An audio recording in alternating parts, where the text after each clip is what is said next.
Max Davis. Here. Councilmember Rebecca Williams, District 1. Present. Councilmember Jim Iyer, District 2.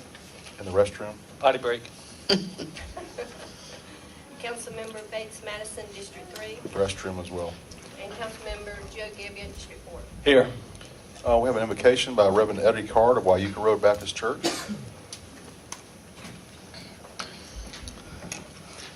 In the book of 1 Timothy, chapter 2, verse 1, the Apostle Paul wrote to young Timothy with these words, I urge then, first of all, that petitions, prayers, intercessions, and all thanksgiving be made for all people, for kings and all those in authority. So with that admonishment from the Apostle Paul, I invite you to join me as we pray together tonight. Dear wise and loving Father, first let me say thank you on behalf of all who are gathered here today. You have blessed us far beyond what we deserve. You're gracious and you're kind, and your blessings on us are abundant. How could we ever thank you enough? Thank you for life itself and for the measure of health that you've provided.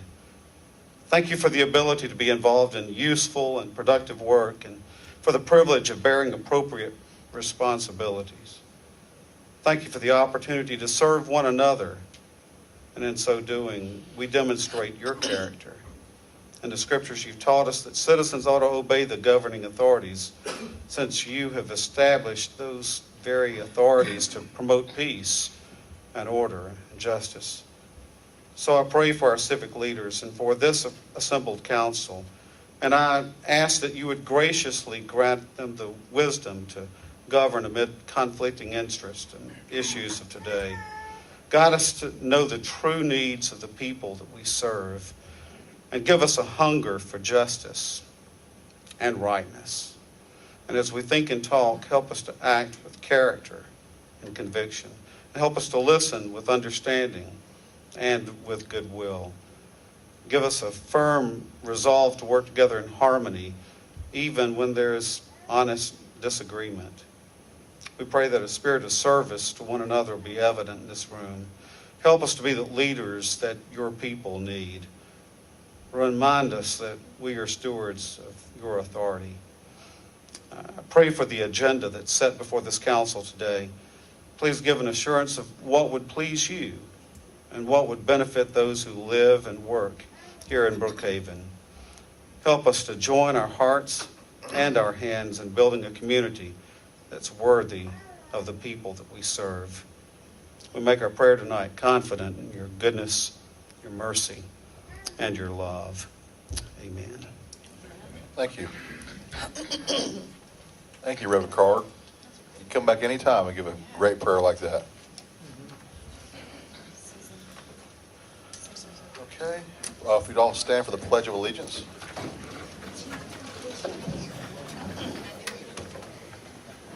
Pledge allegiance to the flag of the United States of America and to the republic for which it stands, one nation, under God, indivisible, with liberty and justice for all.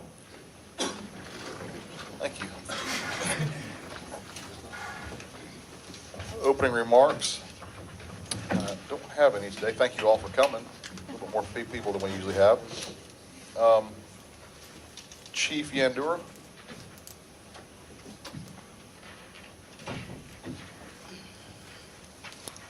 Mr. Mayor, members of council, it's with great pleasure I'd like to introduce, we've got 3 officers, a sergeant, and 2 officers that have been transferred, and some of you have seen them, some of you haven't, but I'd like to introduce them because they're our support services team. If Sergeant Don Chase, Officers Howard Miller, and Carlos Nino come on up.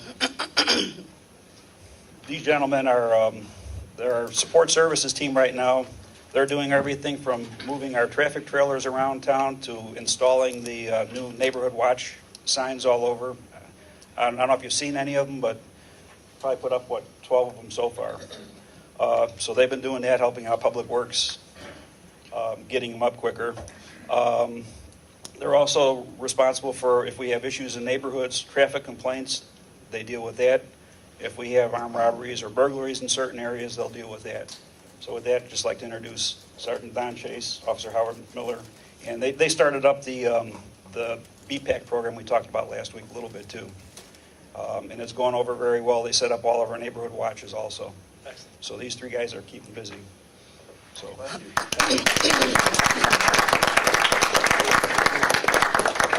want to come up and get a picture with everybody? yeah, there's a couple more than two. Oh, well, we got more guys, all right. One on this side. Got kind of a diverse group today. Next, we started up a program. We talked about it since our inception, but we finally were able to start filling some positions. We started up a reserve program. And these are dedicated people that are basically working for the city and assisting the police department gratis. So we supply them uniforms and they put in time. Actually, the first person, we hired him without pay, but we took him in as a sergeant. I'd like to introduce Nick. Give a little bio. This is Nick Cardella. We're going to the different extremes now. Now, Nick is actually a doctor. He's a dentist. Nick graduated dental school in '73. He actually went on his own while he was a dentist to the Broward County Police Academy in 1983. He was a reserve for the Broward County Sheriff's Department. He got a fellowship in craniomandibular pain. Then he went to Athens Police Academy, came here to Georgia, was certified in Georgia, worked for Forsyth County Sheriff's Department from 2007 to 2014. He was a captain of their reserve unit, and he's already recruiting for us. He joined us just this month. He's a post-certified instructor, certified marijuana examiner, and he teaches classes. His expertise is in dental forensics and dental ID for bite marks and things. So Nick's already recruited one. I think we're going to have a Delta pilot as a reserve officer pretty soon, who's also certified as an officer.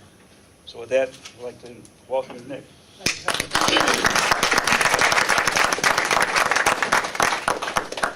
Now, talking about diversity, the next two officers, one has 2 legs and one has 4 legs, so we'll introduce them. We've got Officer John Rich and our newest member, he hasn't seen anyone yet, but is Grizz. Grizz? Oh, look at Grizz. Come on up, John. Actually, John came to us from Sandy Springs. John started his career in Paulding County Sheriff's Department, where he was a very active and very productive canine officer. We just got him from Sandy Springs. I think he got 2 commendations the last week he was with Sandy Springs before he came here. But John's bringing us a 2-4. Basically, Grizz has I guess it's a son? Yes, sir. Grizz is, I think, 7 years old. His son is 2 years old. He's already about 3/4 trained. We have an in-house officer already that's a canine officer. He needs about 10 weeks of training with Dan. So we'll actually have 2 canines around working every day just about. A little bit on Grizz and John. John's worked with 3 different dogs for 14 years as a handler. He's a dual-purpose dog. He's actually 8 years old, which means that he's certified in 4 orders of narcotics detection, tracking both children, suspects, apprehension of fleeing suspects, building clearances. That's one thing most people don't realize. We could call to an office building that might have an alarm and we find an open door. It could take 4 officers an hour to clear that whole building. The dog could do it in probably about 10, 15 minutes. So it saves a bunch of time. He would retrieve evidence and overall protection of the handler. During his career, he's seized hundreds of pounds of illegal narcotics, over $100,000 in cash and property, and tracked 85 suspects successfully. So we're looking forward to getting Grizz on the road. Yeah. So What kind of dog is Grizz? He's a Belgian Malinois and a Travern mix. Wow. Treverne, okay. That's what makes the long hair and the sides on him. So. All right. He's extremely sociable. so these are our newest officers. Oh, wonderful. You got some.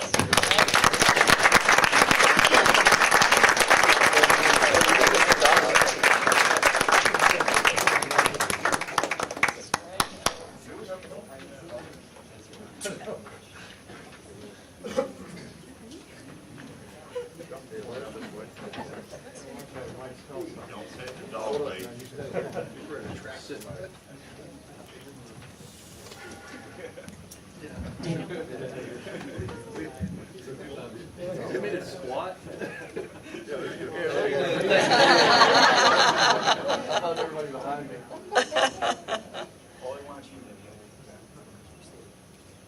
Need to move forward a little bit.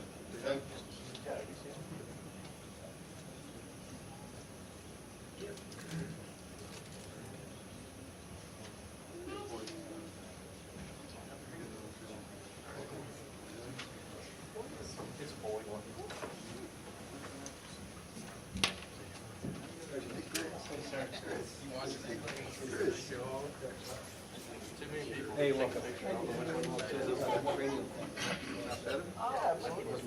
Police department, county. You just have to come to him when we're done with it. I think he's still in picture mode right now.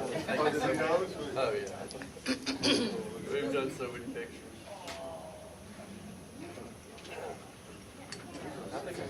Business, isn't it?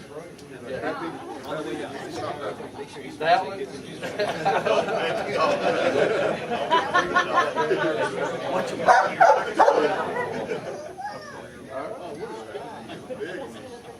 Yes, yeah, he's pretty.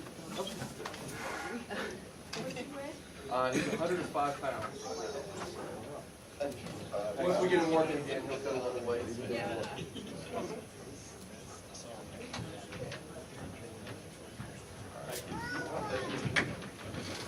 Thank you all, and thank you, reserve officers. That's wonderful to hear.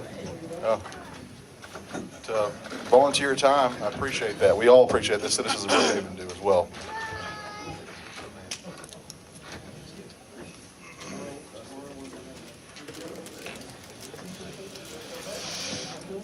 Okay. We have, is this Ray? You coming up, Ray?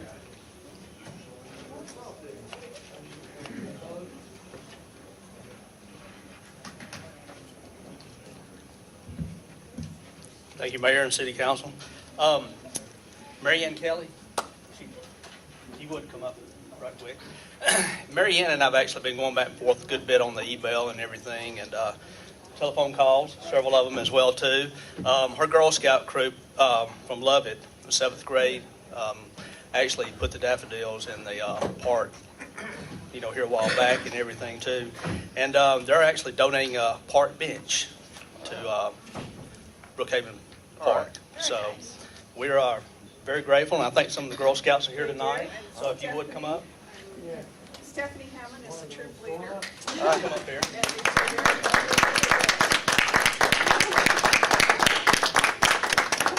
Would you tell them your name? My name is Kennedy Praval. My name is Frances Wargo. My name's Aurora Hammond. My name's Samantha Austin. And I'm Stephanie Hammond. I'm Ladina Austin. We're both the troop leaders for the girl. We have 22 girls in the troop, and they are trying to earn their silver award. Excellent. So in Girl Scouts, they have a bronze, silver, and then the gold award, just like the Boy Scouts have the Eagle Scout award. So this is part of their silver award project. So, whose idea? How did they acquire the bench? Would they raise money, or did they build it, or what did they do? Well, actually, so we did a combination project, planted over 600 daffodils, and then are contributing the bench as part of the project. And Post Hope Foundation has been gracious enough to contribute to the project, to help us with buying the bench. And then we, the girls did a fundraiser back in the fall to raise all the money for the bulbs. They decorated mailboxes throughout, which neighborhood? It was Brookhaven Heights. Brookhaven Heights, to raise money for the daffodils. Oh, wonderful. Yeah, so the daffodils were planted December 6th, and if you haven't been out to the park, you should go. They're gorgeous. Yes. I'll bet, yes. Well, thank you very much, girls. We appreciate it. I know your troop Great leaders job. are proud of you. Thank you.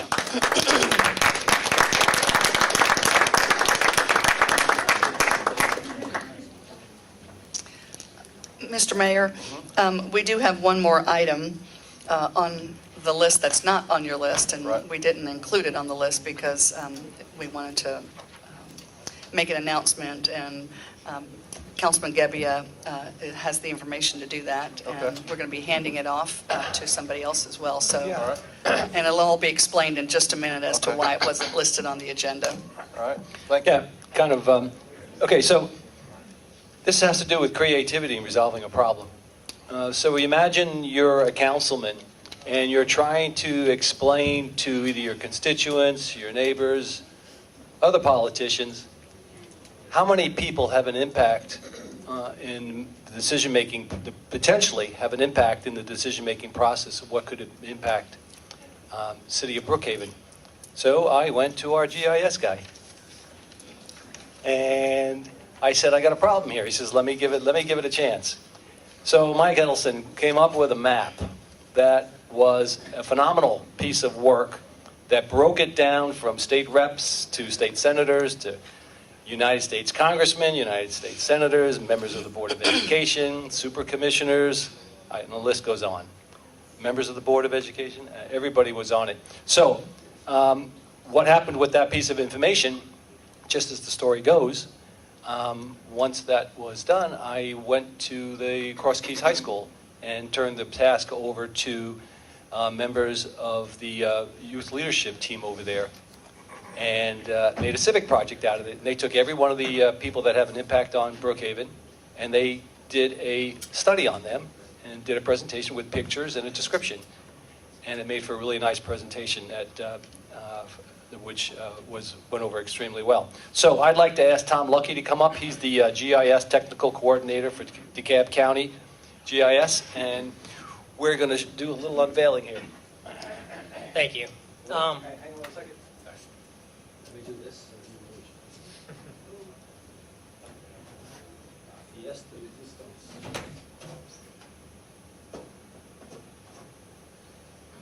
For those of you that don't know, GIS stands for Geographic Information Systems. And so what we do is we take information, we make it visible. And this is part art, part skill. And so if you think about all the information that you deal with on a daily basis, such as a spreadsheet, almost none of it will you hang it on your wall and look at it. But a good map maker creates a piece of art that you can hang on your wall for years to come. So once a year we have a GIS day at DeKalb County. And we, as part of that GIS day, we give an award for the best map. And we invite school children, we invite to the incorporated areas of cities and people from all over, and they're welcome to present maps. And this last GIS day, our award went to Mike for this particular map. And so we wanted to award him with recognition for creating a wonderful map. So you come on up, Mike.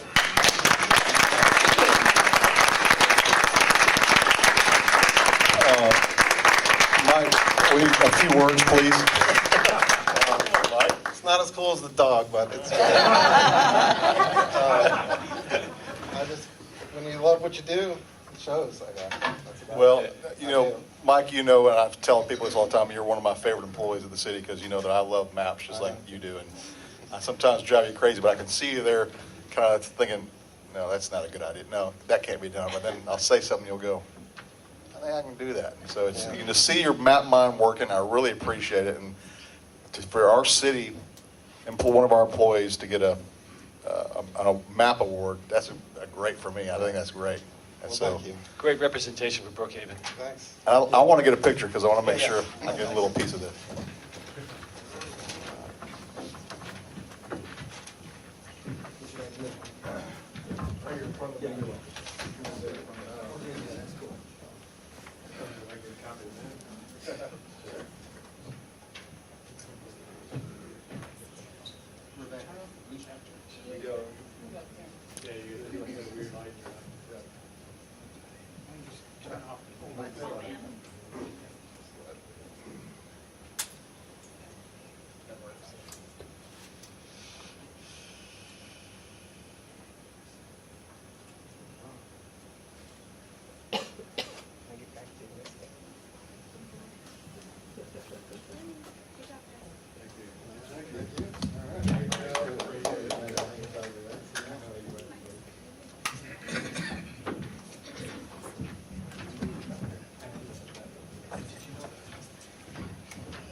I've got those in my office, by the way, on the wall. That is a great map. And thank you, Joe, for asking for that. That's a great, Right.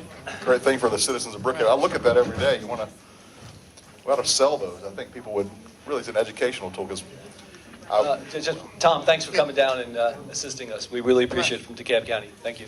And if I could just add one other note as to why this wasn't on the agenda, because as you know, Mike Edelson does so much work behind the scenes and crafting and putting all sorts of our ideas on paper. And when Councilman Gebbia came to me about this idea, I was so thrilled. And so we couldn't put Mike's name on the agenda because we didn't want him to know that he was going to be recognized. He probably had some suspicion sitting next to his DeKalb counterpart, but thank you for allowing this to be unmentioned on the agenda with such great recognition of such great work of Mike. Thank you. I'd like to see if we can do a thing where we give each of the schools in the city one of these maps.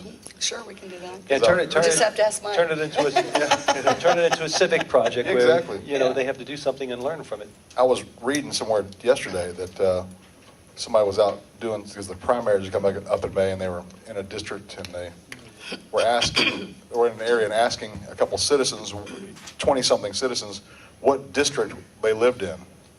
And they responded, or they thought it was something from the Hunger Games movie.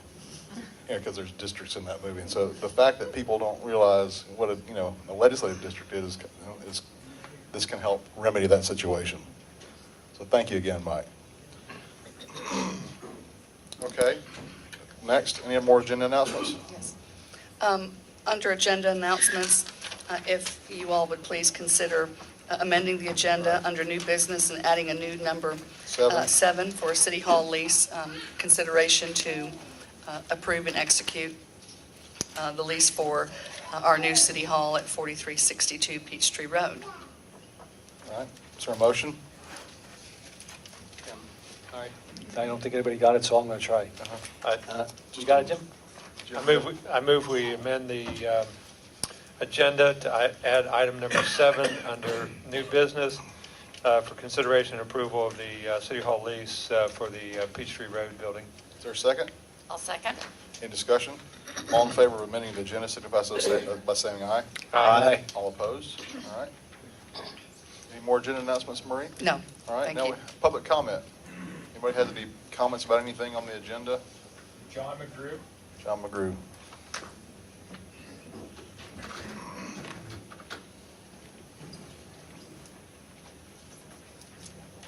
Good evening.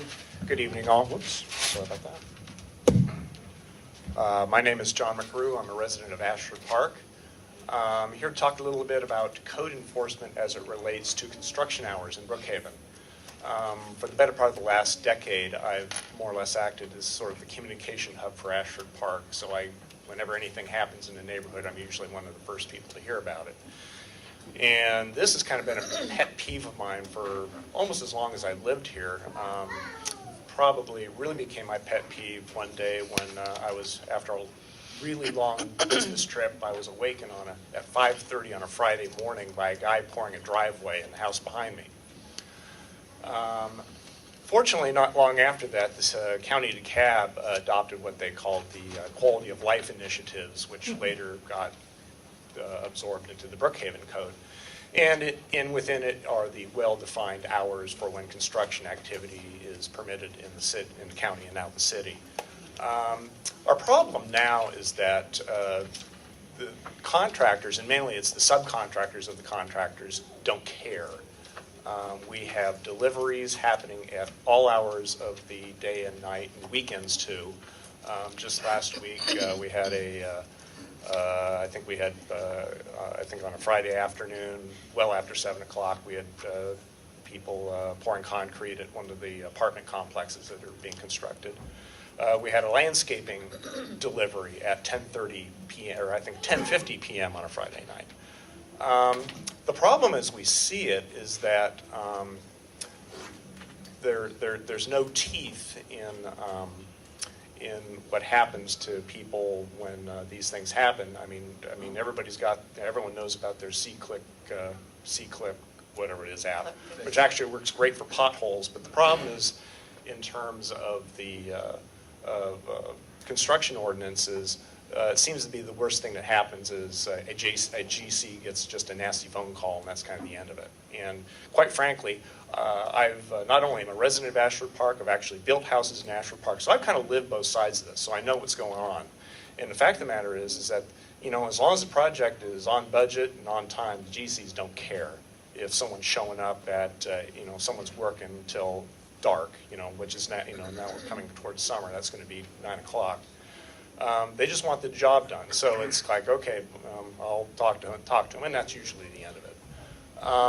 That's got to stop because the subcontractors pretty much know that there's no teeth and nothing ever happens and nothing's happening. Anyhow, we'd like to see that addressed. Thank you.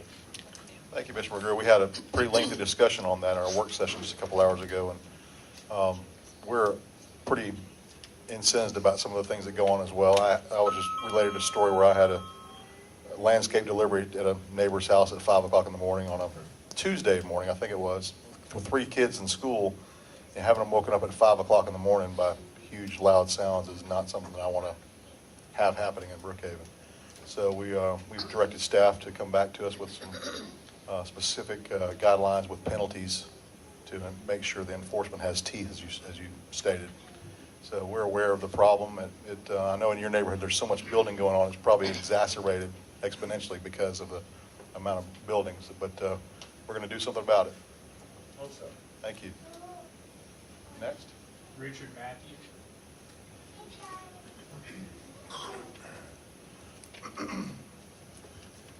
I'm very concerned that we're having a rash of police instances in our neighborhood. I'm the neighborhood watch chairman for Richwood Drive and Wayland Circle. Several major instances have happened in that complex, and not one of those items has ever made the police blotter. I've got the current police blotter in my hand, and we've had the police as late as in and out of our neighborhood responding quickly up until recent times. This past call, which was Monday night, it took 18 minutes before we ever got to Cobb County. The person had already done all they had done, and we trailed them till they turned on Ashford, and we knew that was out of the jurisdiction. Of course, we had the tail light. The tail light was out, and we also had the tag number. The other issue that is just completely out of hand is 1622 Richwood Drive, which is 2 houses below my house. There has been a garbage pile of concrete in that yard and dirt, and I've had turned in pictures. I've talked to the city manager, and there was some action taken once. And right now, there's been a dumpster, one of 3 that sat in the street for over 2 weeks. One is still sitting there, and there's mud 6 to 8 inches deep all the way out in the street, what would have been equivalent to the driveway, and it's just filling up Wayland with mud going into the sewer drain that's washing into our waterway. And it's a person that just needs to be addressed, because what it is, he's got the house, he got his permit under the cab, and now the jurisdiction is in Brookhaven, but it keeps getting passed back and forth. But just the simplicity, he had a bobcat there this morning, and instead of cleaning it up, he just piled more dirt on top of it.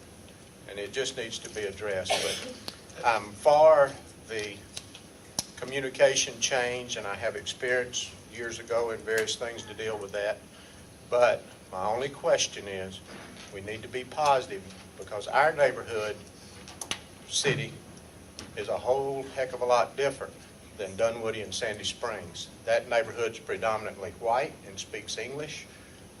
A whole lot of our city speaks another language. And so before we would switch, I think we need to be positive that they have language communication that would access that properly.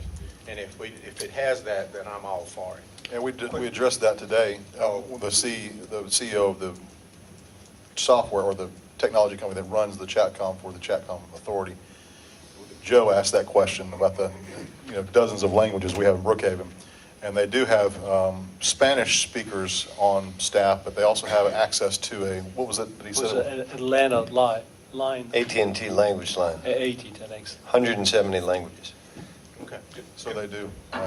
Going back to the problem with the house, and this is directed towards staff. It's my understanding that DeKalb County, after 6 or 12 months, I forget which, of inactivity on a permit, they consider it to be a dead permit. In other words, a permit is no longer valid. And I think they define activity as a call for an inspection. If that was permitted under CAB, that's been 1.5 years, almost 2 years ago. I got to believe that, and if the house is still in the shape that I think it is, it's been a while since I've been there. When you came and made the visit at my There home. probably hasn't been any inspections, and there probably isn't currently a valid permit on that property. So I'd ask that you check with the CAB and see what they consider the status of that permit to be, and if it's invalid, then I think the builder needs to reapply to Brookhaven and come under our jurisdiction. We can take care of that. I'll have community development Thank you. make that contact. And because that, and then I'll walk away, that particular builder, this is his protocol on every property that he builds. He's the one that works off of the original footing going up. Okay, thank you.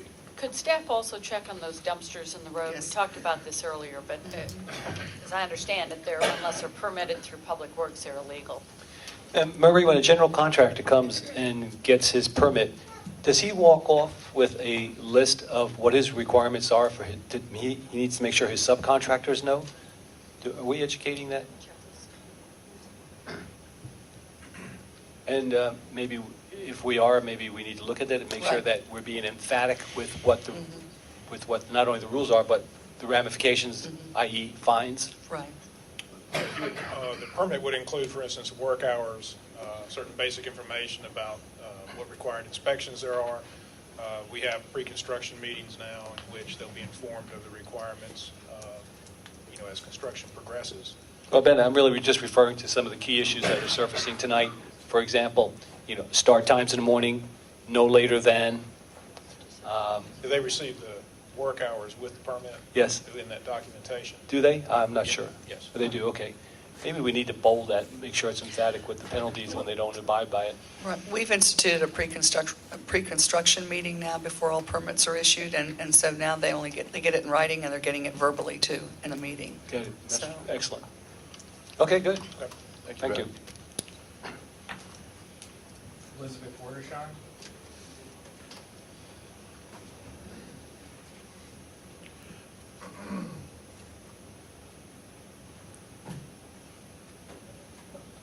We'll bring in everybody. Okay, not much for public speaking. Elizabeth, will you pull the microphone down? Sure. Thank you. Okay. So I am here with some concerns of the rezoning of Ashford Green. The biggest concern being the number of units of apartments and condos. The proposed rezoning. The proposed Right. rezoning. I also think that we need to have the master plan in place first before zoning a high-density development, particularly on Ashford Dunwoody, which is an artery into the city that's already experiencing a lot of traffic issues. I know it's going in front of the planning board, planning commission next week, and then will be voted April 22nd. So just coming to ask that there's some thoughtful consideration into all of the impacts. I know that there will be a lot of the new cities put impact fees on these type of projects. And once we have a master plan, we would be able to do that as well, which would offset some of the impact on the schools, the transportation. So, thank you very much. Thank you, Elizabeth. Matt Foley.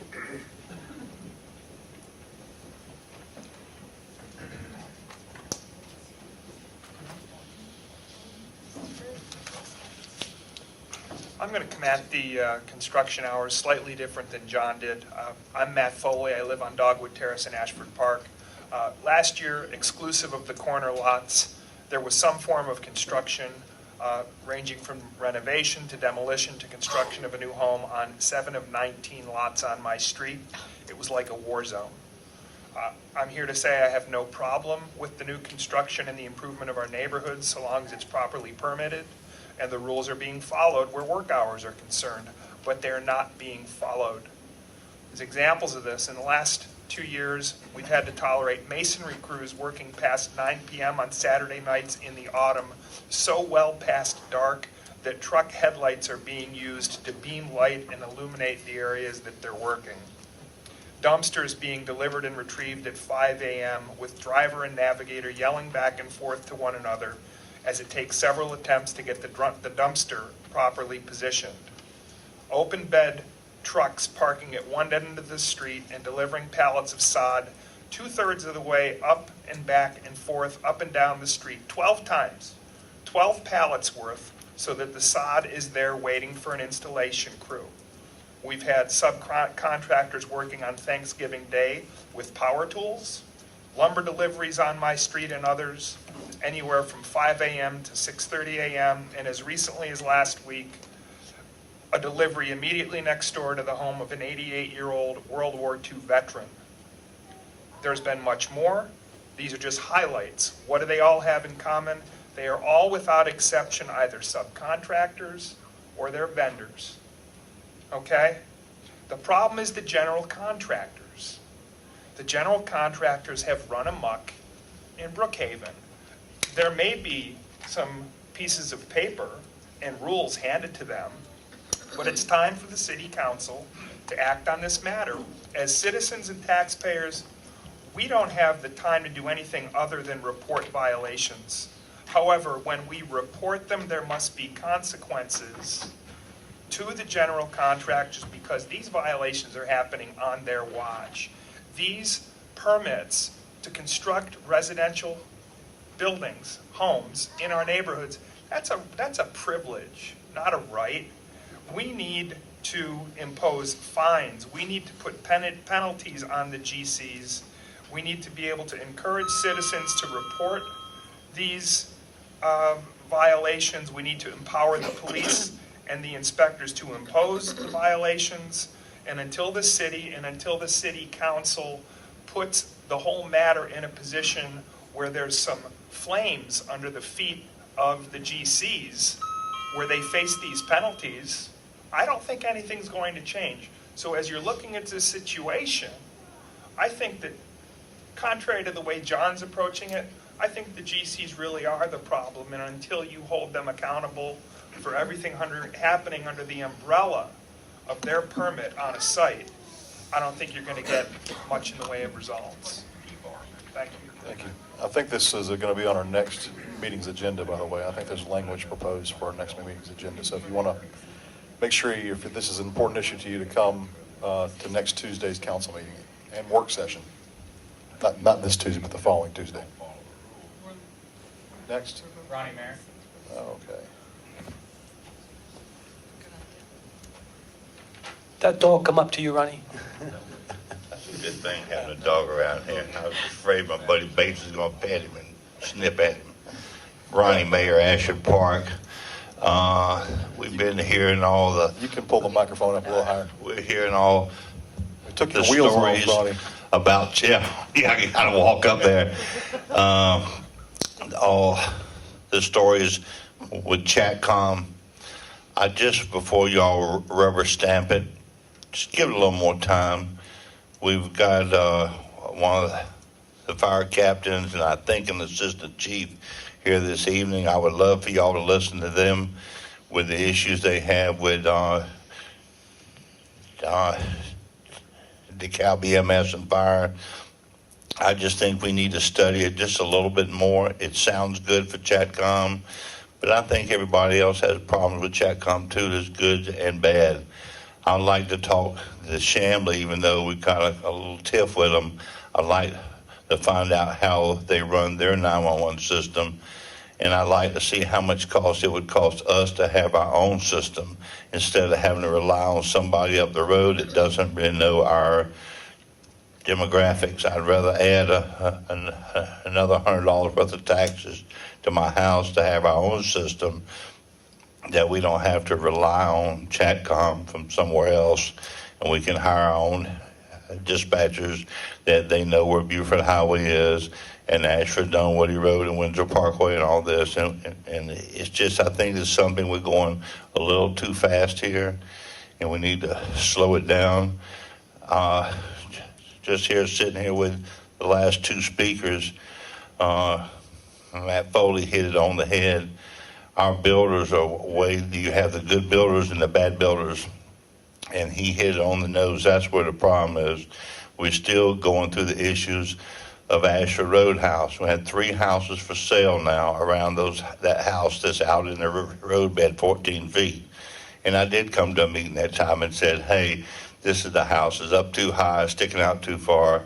And I told everybody, and everybody just shrugged their shoulders. Well, now, suppose there's a lawsuit going on, and now 3 of my neighbors are moving out because that was mishandled completely. But it's because of the builders again. You have your great builders who are heard to everything, and then you have your substandard guys who are going after substandard lots to build bigger houses to make more money. It's all about that. They don't care about our city. I was talking to Richard. He has the same problem with the same guy with the dirt piles. We've had problems with him, a few other times. I just want y'all to, before you rubber stamp this thing, before you do anything, let's slow it down just a little bit. Y'all are doing such a fantabulous job, all of y'all, and I really appreciate all the good jobs y'all doing, but let's slow this down just a little bit with the Chatcom. Thank you. Thank you. Any more public comment? All right.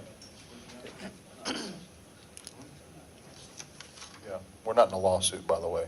I just want to let you clarify that for everybody. There's no lawsuit going on with what you were talking about. Consent agenda. Yes, Mr. Mayor, we have 5 items under the consent agenda, all of which were discussed in our work session. First 2 items are meeting minutes from the March 11th City Council meeting and work session. Third item is an approval for consideration of your the Federal Signal Safety and Security Systems sales agreement for access and control video surveillance for City Hall. The next item is approval of an agreement with Headley Construction for the Police Department build-out. And last is the approval of an agreement with the Comprehensive Technical Group for Technology for the council chambers at our new City Hall at 4362 Peachtree Road. Okay, is there a motion? I move that we adopt the consent agenda items 1, 2, 3, 4, and 5. Second? Any discussion? We had a number of items that we talked about, particularly with regard to 3 and 5 during the work session. How do we get those items addressed or included in the motion or in in what we approved tonight? Can the motion include that items that were discussed during the work session and that they be included in the contract for final review by our city attorney? If that pleases, if we can. Why don't we just vote down this motion and then do another one, so we're doing all the amendments and everything. So all in favor of this motion, signify so by saying aye. All opposed? Nay. No? Nay. Nay. Okay, all right, is there another motion? Okay. So I move that we adopt the consent agenda items 1, 2, 3, 4, and 5, and the issues or concerns that were raised on items 3 and 5 be included. Incorporated by reference. Yeah, during the work session, be incorporated in the final agreement. Be incorporated into the final agreement with the final review of the city attorney. Is there a second? Seconded? Any discussion? All in favor of adopting the motion, signify so by saying aye. Aye. Aye. All opposed? All right. Consent agenda is approved with those amendments. Announcements? No announcements. No announcements? I do, I have one. What's that? April 19th, we're having a cleanup day for the Peachtree Creek area. It's being headed up by the North Fork Connectors Group. And just want to say real quick, I had the unique privilege to walk the Peachtree Creek area this week with Terrell Karstens, sorry, and Carol Kempker. And man, it is gorgeous back there. It is just downright gorgeous. The sun was coming up, the trees are just starting to come out. The water runs great. It is littered very badly. So we're looking for help to do this. The rain date will be, I think, the 26th of April. It's going to be from 9 until 12 noon. Where's the location? It's going to be at Corporate and Curtis. Curtis at Corporate, right across the street from, right at where the Microtel is. Oh, okay. Correct, Terrell? I'm sorry? Yeah, where the Microtel is, right? Yeah, the Microtel, and then we've got the Lower Salvation Army All right, parking lot. on the other, across the street, on the other side of the water is the parking lot for the Salvation Army. Okay. We have, DeKalb County's going to be dropping a bin. They're going to be, they're working with us on this in a very aggressive way. But it's going to be really good. So mark the date, Saturday, April 19th from 9 to 12. It's because of the steepness of the incline there and all of the debris, we're not really welcoming children to come to this. They can assist with recycling separation at the Salvation Army site. All right. Do you have a question or a point? As your stormwater utility engineer, this is important to what we're submitting this week to the state EPD. We're programming to have stream cleanups starting this year. Okay. So I'm glad to hear this, that we've got volunteers that want to do that. So this is important. I need to get all the documentation because that will go in this year's annual report. I'll make sure you get that email, the stream of emails that went out on this. Sorry, I hadn't heard about it before now. Yeah. Would lake cleanups count as that too, like Murphy County lake cleanups? Yeah. Okay. Keep looking. Lastly, this is going to be the inaugural phase on introduction of Keep Brookhaven Beautiful Foundation. Okay. So this is going to be quite an event. All right. Jim, did you have something? May 17th, the Brookhaven Bolt. You've got plenty of time to get in shape for the best little fun run in Brookhaven, put on by the Ashford Park Elementary School. It's their main fundraiser. Come out that Saturday morning and have some fun, and come join us. You can register or find out information at brookhavenbolt.com, and the route and registration and all that are available on the website. All right, thank you. Brookhaven Bolt, May 17th. We'll also have the golf tournament for Capital City, April 7th. For anybody who hadn't signed up for that, there's still spots available, I believe. It benefits our police department. Yes, Ronnie? We have an Ashford Park Easter egg hunt that my wife Debbie puts on. It's the 9th annual, Debbie? It's the eighth. 8th annual. Nathaniel, Easter egg hunt? April the 12th. April 12th, What time? 9 o'clock. 9 o'clock. Till She's not happy with this. She is not smiling. There'll be hot coffee and great bagels, everybody says, early. And if you're going to be in a bunny outfit, I will show up. You want to see the bunny? No, you. Hot. I You. mean, get on that, hot bunny. I want a big, scary bunny. Thank you. Yes, Marie? Yes, just a couple of announcements of meetings coming up this week. Tomorrow is our first Transportation Steering Committee meeting in the conference room at City Hall, lower level. And then on Thursday. Can you give the time? What time? Yes, I'm sorry, 3 p.m. Any citizen who wants to come to that 3 p.m., the Transportation Steering Committee meeting. Thursday, beginning at 10:30 till 12:30, is our Comprehensive Plan Steering Committee, which will be here in court chambers, council chambers.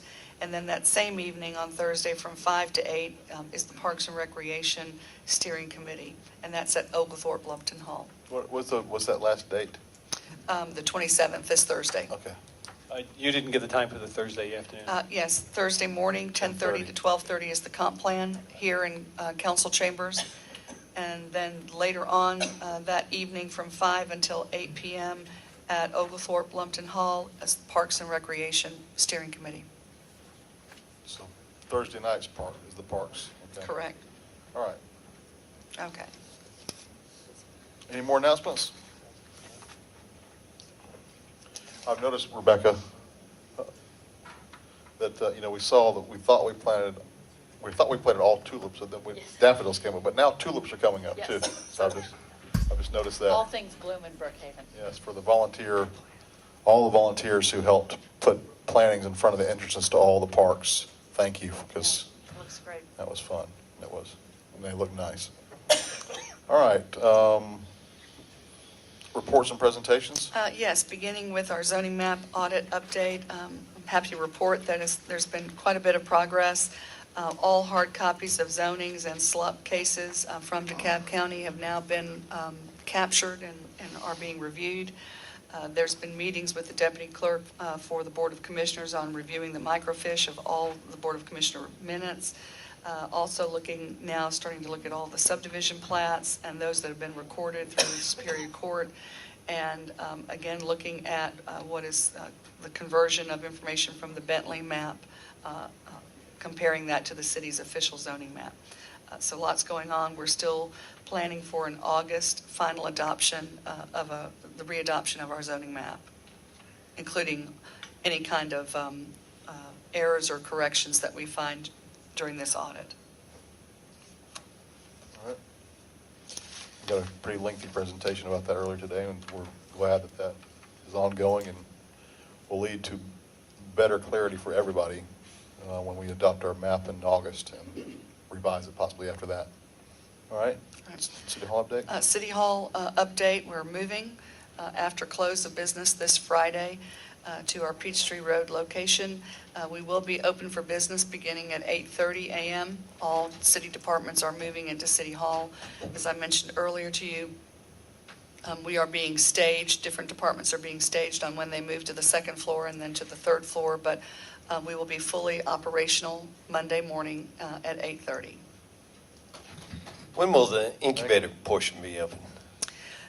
That will be open as well, beginning Monday, but we're not ready to start advertising and marketing that space yet. Because we have about 3 departments that are going to be occupying that space until we move to the second and third floor. Just stay tuned, small Yes. business innovators. Yes. City of Brookhaven Yes. has something coming for you. Yeah, exciting news ahead. Like a challenge. All right. Okay, and last, on presentations and reports, the city attorney and I have been working together on the purchase of the parks. It was my hope that we would be able to announce that we're the proud owner of the parks, but not yet, but getting closer. The county manager has now received all of the information that he provided to me in the way of parcel IDs, which Mike Edelson put together for me on maps, did a fantastic job. We were able to identify out of that inventory, I think, some additional acreage that we didn't know about.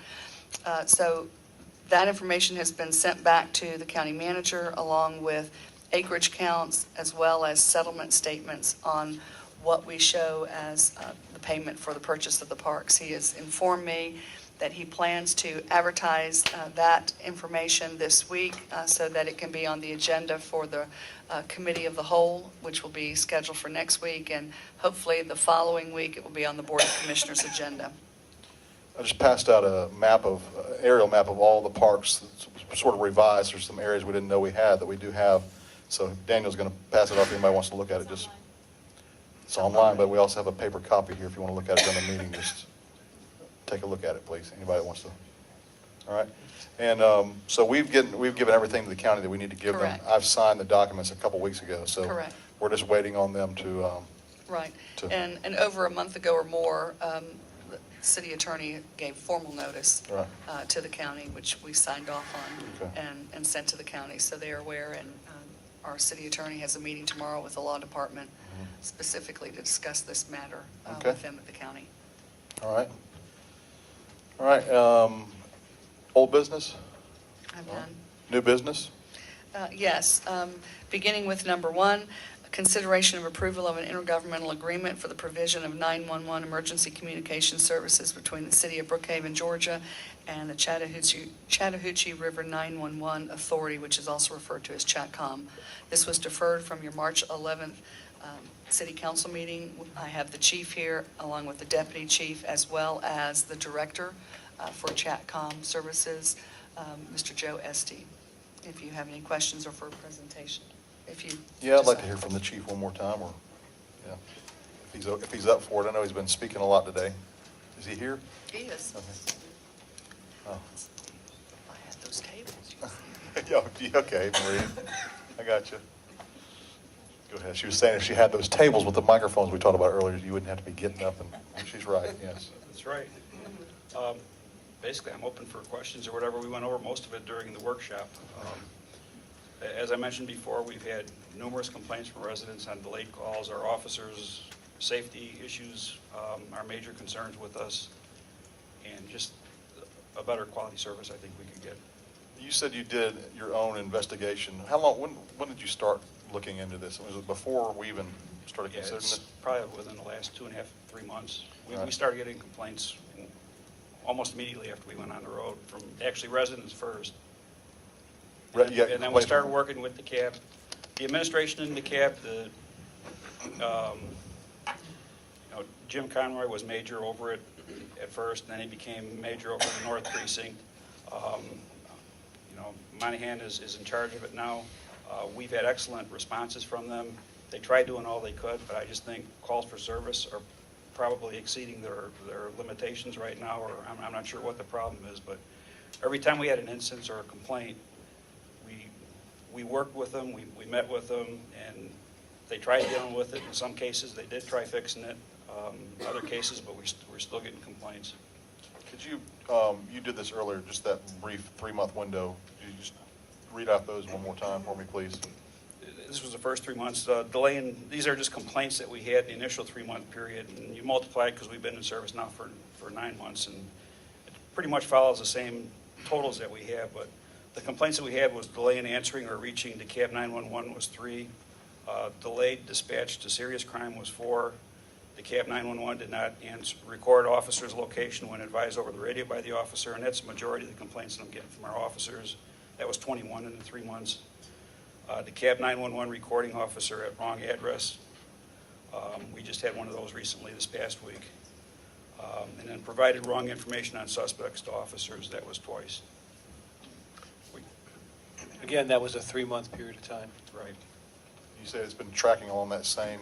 Same pattern. Got all the complaints here. I thought you said one other last meeting that was, you'd actually had, I guess that would follow suit, 64 complaints from officers. From officers, that's Right. correct.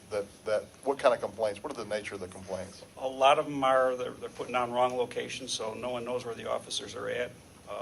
Send them the wrong addresses. One of the things ChatCom provides from the officers that actually worked under ChatCom before was status checks. So if an officer is, for instance, out on a traffic stop or a burglar alarm for more than 10 minutes, somebody's going to check on him and make sure he's all right. None of that's done. And What do you mean none of that's done? They don't call and check up? They don't check one officer's on a stop or something? They don't call back to see? no, there haven't been. That's a lot of the complaints that I'm getting. Is this a 5-year agreement, or is it 5 1-year agreements? In other words, at what point can we talked about starting our own or those types of things. At what point, if we elect to do that, do we have the opportunity to do that? You can terminate without cause with 6 months' notice. At any time? At any time. We have a couple DeKalb fire officers here. I'd like to give them an opportunity if they'd like to speak and tell us a little bit about what your experiences are, or if you're just here to observe, but if you do want to say something, we welcome your side of the house also. Thank you, Commissioner Honor. My name is Tom Burrell, fire captain at Station 2 on Dresden Drive on the B shift. Our concern isn't so much about a swap over to ChatCom. I understand that you're looking for the highest quality service you can find. Our issue is more of what we've seen with Chatcom and our relation with Chatcom and Dunwoody so far, there's an ongoing issue there with a delay in dispatch for fire and EMS units that we currently provide for the entire county of DeKalb, excluding Decatur. So I understand there is a fix in the progress, or a fix in line, but perhaps that's been trouble. Maybe you could speak to that. But that would be our biggest concern, would be just having I'm sorry, thought you worked for Chatcom. But spoke very well about it. I'm not working on the fix, but I. Right. You probably know better than I. Do you have any specific incidents or examples of delays that you've had, or what some of the problems have been? Currently, the process for a resident of Dunwoody, when they call 911 in DeKalb and need fire or EMS service instead of police, is that operator with Chatcom then has to pick up the phone themselves, keep that individual on hold while they're waiting with their emergency, and then call DeKalb 911 dispatch center themselves. So you have a built-in delay there. Then that individual has to State their information. restate the information and the issues that's being presented from the caller. So all in all, I think Dunwoody had mentioned it's somewhere between a minute and a half to 2 minute average that 911 calls are being delayed. So that would be our biggest concern, would be that you guys know that you have a fix for that before you transfer over to the service. Yeah, we actually first time I met with Chatcom, I don't know how 5 weeks ago. That was what we boiled it down to, was that there's a possibility that there would be an additional delay for a fire EMS call because you're giving the information twice to the Chatcom and they have to give it twice to the cab. I don't know if they have to pick up a phone, call a cab. I think they just I think they just push a button and goes to the cab. But it's not like they're putting the phone down and picking it up. So that's the one issue that we have recognized that could be an issue. But those calls apparently represent between 5 and 10% of all total call volume, and that deals with just your department. We've got 90 to 95% of the other calls that, you're getting 30-minute delays, you're getting 18-minute delays, you're getting no pickup on the call. So it came down to us to where, well, from my mind, there's a cost benefit. We've got this certain number of calls that there might be a delay on. We've got this much larger parcel of calls that we know from experience, our own experience, that we're having unacceptable delays. And it's something that we're very aware of, and it's just us weighing the differences in the options, considering the facts that we have. Mayor, if I could say something Yeah. first, we get along with Station 2, and these guys great, and they provide an excellent service to us. One of the questions I know Kenton brought up was, and that's the interface that we've been talking about, just like you said. Mm-hmm. One of the issues dealing with that, though, is, it's the cab's responsiveness to answer that 911 call. We've had people give up calling 911. No matter what kind of call it It's is. no fault of administration there. I'm not sure if it's overwhelming calls or what it is, but that's what we're dealing with. Captain, It doesn't can I- make any difference. Make no mistake, I'm not here to encourage you to go one way or the other. I'm encouraging you to just keep in mind that there could be an issue there. Mm-hmm. I'm not surprised that you knew about this before I got up here to speak. Mm-hmm. I think you had an experience with a fumbled 911 call at your own home that was very unfortunate. Yeah. Between, I think, Chatcom and Atlanta and eventually getting over to the cab. But I lived in DeKalb County, and the call didn't go to DeKalb County. So Yeah, cell phone towers that was are, before there was a city or anything. Yeah, that was a cell phone tower issue. Yeah, Something like right. that. I think, I understand the ratios there. I think the person calling because of their loved one having a medical emergency probably wouldn't care much about the ratios. Right. So. The very first presentation we had on this was from Councilman Danny Ross from Dunwoody. He played that 911 call that he has and that they had an issue with in Dunwoody. That was the first thing I wanted to hear about, was that aspect. Because if we're making this decision, I want to hear about the possible negatives first. Is there language specific in our agreement that works to address this? How are we addressing it? Are we just hoping it fixes itself, or are we proactively listing some steps that we're going to take to try to resolve this issue? I was anticipating that question during the work session. If you'll just give me a minute, please. While you do that, I'm going to ask the captain a question, Tom. Is that all right? Certainly. So, the response time, 911 to Chatcom, is it quick? Is it fairly quick? I mean, what, when it comes... Specifically 911 and DeKalb over to Chatcom? Yeah. I'm not No, sure. no. When the call comes into Chatcom, Yes, the sir. the pickup and the connection fairly quick or delayed? For Chatcom, I'm not sure. Okay. Chief, are you familiar with? We have our own trunk line, I think. Yeah. That'd be a wonderful question for Chatcom, probably. Joe, do we have a? Well, I think we asked that question to Joe before. I wanted to see what his interpretation of it was. Right. I thought When he we, said we had when two we deal trunk with lines. response times for us in the field, we're of course usually dealing with them from the time the call is given to us. Well, yeah, but my point is, from what we're being told, we're going to get 2 extra trunk lines in at Chatcom. So this should be fairly quick. Sure, I would think so. What you'd expect from 911. So if Chatcom is calling over to DeKalb and there's delay, is it because DeKalb isn't responding? You'd have to ask our radio operations about that. Okay, well, we're finding from police that they're not responding. So it's safe to assume the same people are taking those calls. So where is the delay really coming? Is it because of Chatcom now that they're in the middle? Is that really where it is? Or is it where the source is and suffering the same problems that we're suffering? Okay? You see the point where I'm going with I this? think you can make the point that you're getting a delay on both ends in this particular scenario. You have a caller that's having to go through 2 people to get to that service, and while Chatcom may be very efficient at that, Right. you do have a back-end delay with getting that information. But my question, to is it any more than it would have been otherwise? I'm not sure about that. Yeah. And then that's where the data comes in, and hopefully you guys are seeing that before now. That's what we have to weigh, and we're looking at, as the mayor said earlier, 5%, 10% of the calls here, in lieu of 90% where we know that problem exists. Sure.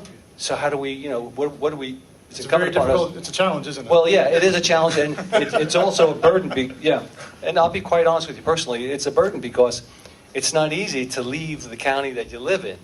You want to be able to support that, but the residents have to come first. What is in the residents' best interest in their overall safety? As a DeKalb resident, I understand where you're coming from. Okay, thank you. Chief, did you have anything else? Joe, did you want to say anything? Okay. Unless you want to answer, I mean, I provided you information earlier. Mike, please. Still, Let me go ahead and answer this question. This is what the agreement says regarding the issue. It describes that at the present time that the fire and rescue provides all the fire and rescue services. It describes that for purposes of these calls, they will be transferred to DeKalb County's public safety answering point. The last sentence of this section is that transfer standards and protocols shall be approved by the Brookhaven Chief of Police, which gives the Chief of Police the oversight as to how this function is taking place. There's also certain standards that have to be met, that if they aren't met for a period of longer than 5 days, then there's notices given, and again, there's the opportunity to terminate. I think the point, Councilman Iyer, is that it's well identified that this is an issue, and unless the 911 in connection with the fire issue also notifies the police, then we're still dealing with that issue. But then again, the chief of police has the oversight for purposes of determining the protocol that they'll be following in connection with this issue. is that protocol for both police and fire, or just police? No, just for fire. No, for fire and EMS. Okay. Joe? Well, out of all of the potential questions I got on the discussion, I just would note that the CAD-to-CAD development that Dunwoody has proposed as a solution, Dunwoody funded single-handedly, would certainly, my staff, and just so clear, I work for IXP Corporation. Right. IXP Corporation operates the Chatcom. The authority essentially is Johns Creek and Sandy Springs. And we at IXP have devoted dozens, if not hundreds of hours working shoulder to shoulder with Dunwoody and with DeKalb, and we've worked on operational issues to provide the quickest response and service. Your fire and EMS in DeKalb County are clearly a top-notch operation. And the CAD-to-CAD solution, while simple in description, has taken more than 2 years and is still not ready to go. And I can't tell you at this point whether if it was ready to go next week, whether it would be available to Brookhaven. That's really between Brookhaven and the city of Dunwoody. They've developed this, and specifically, no reason why it wouldn't work, and I can't think of a reason why they wouldn't make it available, but I can't speak to that. But it's also worth noting that in the operational piece of that CAD-to-CAD interface, it's just data, and should anything happen in that call process, the data line is down, the cab doesn't answer, we don't get a confirmation from the cab through the interface, the fallback position is a call transfer process, because that is the most reliable, effective way to take a call from one center and get it to another center. The call information transfers along with the caller. It's really a conference call, not a separate phone call that exists. The original caller stays on the line. The Chatcom call taker would be on the line and is required to be on the line until the call is accepted and handed over to the cab, and we know that that transfer has taken place and the caller now is talking to a call taker in DeKalb County. So that is the standard for communication centers across the country in terms of handing off calls to another center from a PSAP to another PSAP. What's an ESAP? PSAP. What's a PSAP? Primary public safety answering point. It's where 911 calls go. Okay. All right. Thank you very much, Joe. Anybody else have more questions for Joe? All right. Chief, anything else? All right. Marie, anything? No, we've negotiated the cost on an annual basis over a 5-year period. And you were able to save us $150,000. Correct. All right. Are we in comment time by public on this? No, this is just discussion on the. I don't see the copy of the IGA in our packet. Do we have that available? This is it right here, which has been worked on by the city attorney's office. You did have an agreement, I think, in the last packet, which was the shorter version. No, did not. A letter, excuse me, it was the letter. Because the only thing in our packet now is the Q&A. Okay. Is that fact? It's not that, that's that. That is the agreement other than the modification for the $150,000 savings, which has been reviewed by me, and there were some, I won't say substantial edits, but some pretty meaningful edits that have been made to it. But is that the IGA? Yes, right here. Would you like it? Well, I mean, are we being asked to vote on it? Yeah, it's on the agenda. Well, I mean, I haven't read it. You want Look, to, same issue again, we trust the attorney and what do we not? Or, I don't know what your timing is. Well, our timing is, we would like to get this done. Time is of the essence because there's been no work done on the part of Chatcom, the authority, or IXP to start notifying the carriers and doing the conversion. This is going to take a minimum of 4.5 months to 5.5 months. I mean, we're looking Right. at no earlier than August the 30th and no earlier than August 1 and no later than September 30th. At the last meeting when we discussed it, the directive was to reduce the price and to renegotiate that, which is what I did, and I was able to accomplish that. I'd just like to point out the bigger issue is that, as the chief stated, 21 times in the last 3 months we've had officer complaints where dispatch has not notified the other officers of the location of the police, our police officers, which can be extremely dangerous for our officers who are out there when their backup arrives and they don't know where the other officer on the scene is. This is something we delayed for 2 weeks last time. I would really ask the council not to delay this because our first responders, our public safety officers' lives are on the line the longer we delay this, so. But I also think that along the same lines, while we've heard that the fire EMS calls are the minority, they're the citizens' lives on the lines, and I don't know that we have completely vetted the issue of the problems that we understand are happening with Dunwoody and Chatcom, and I'm concerned that while yes, there are a minority, those calls are the ones that are the most life-threatening and/or have the greatest impact to the residents of Brookhaven. And I don't disagree with you that we need to look after our first responders and our police officers, but at the same time, I think we also need to address the issues of our residents. And I'm not sure that this ordinance does that yet, and I think it still needs some work with some language. We need to establish that protocol now so that in the agreement we understand what we're working toward to achieve at some point with Chatcom. What they're doing is great for the police department, but we're forgetting the other side. So I would like to see us defer it for the simple reason that I don't think we're ready yet because we have not established a very specific path to accomplish what everybody understands is currently a problem.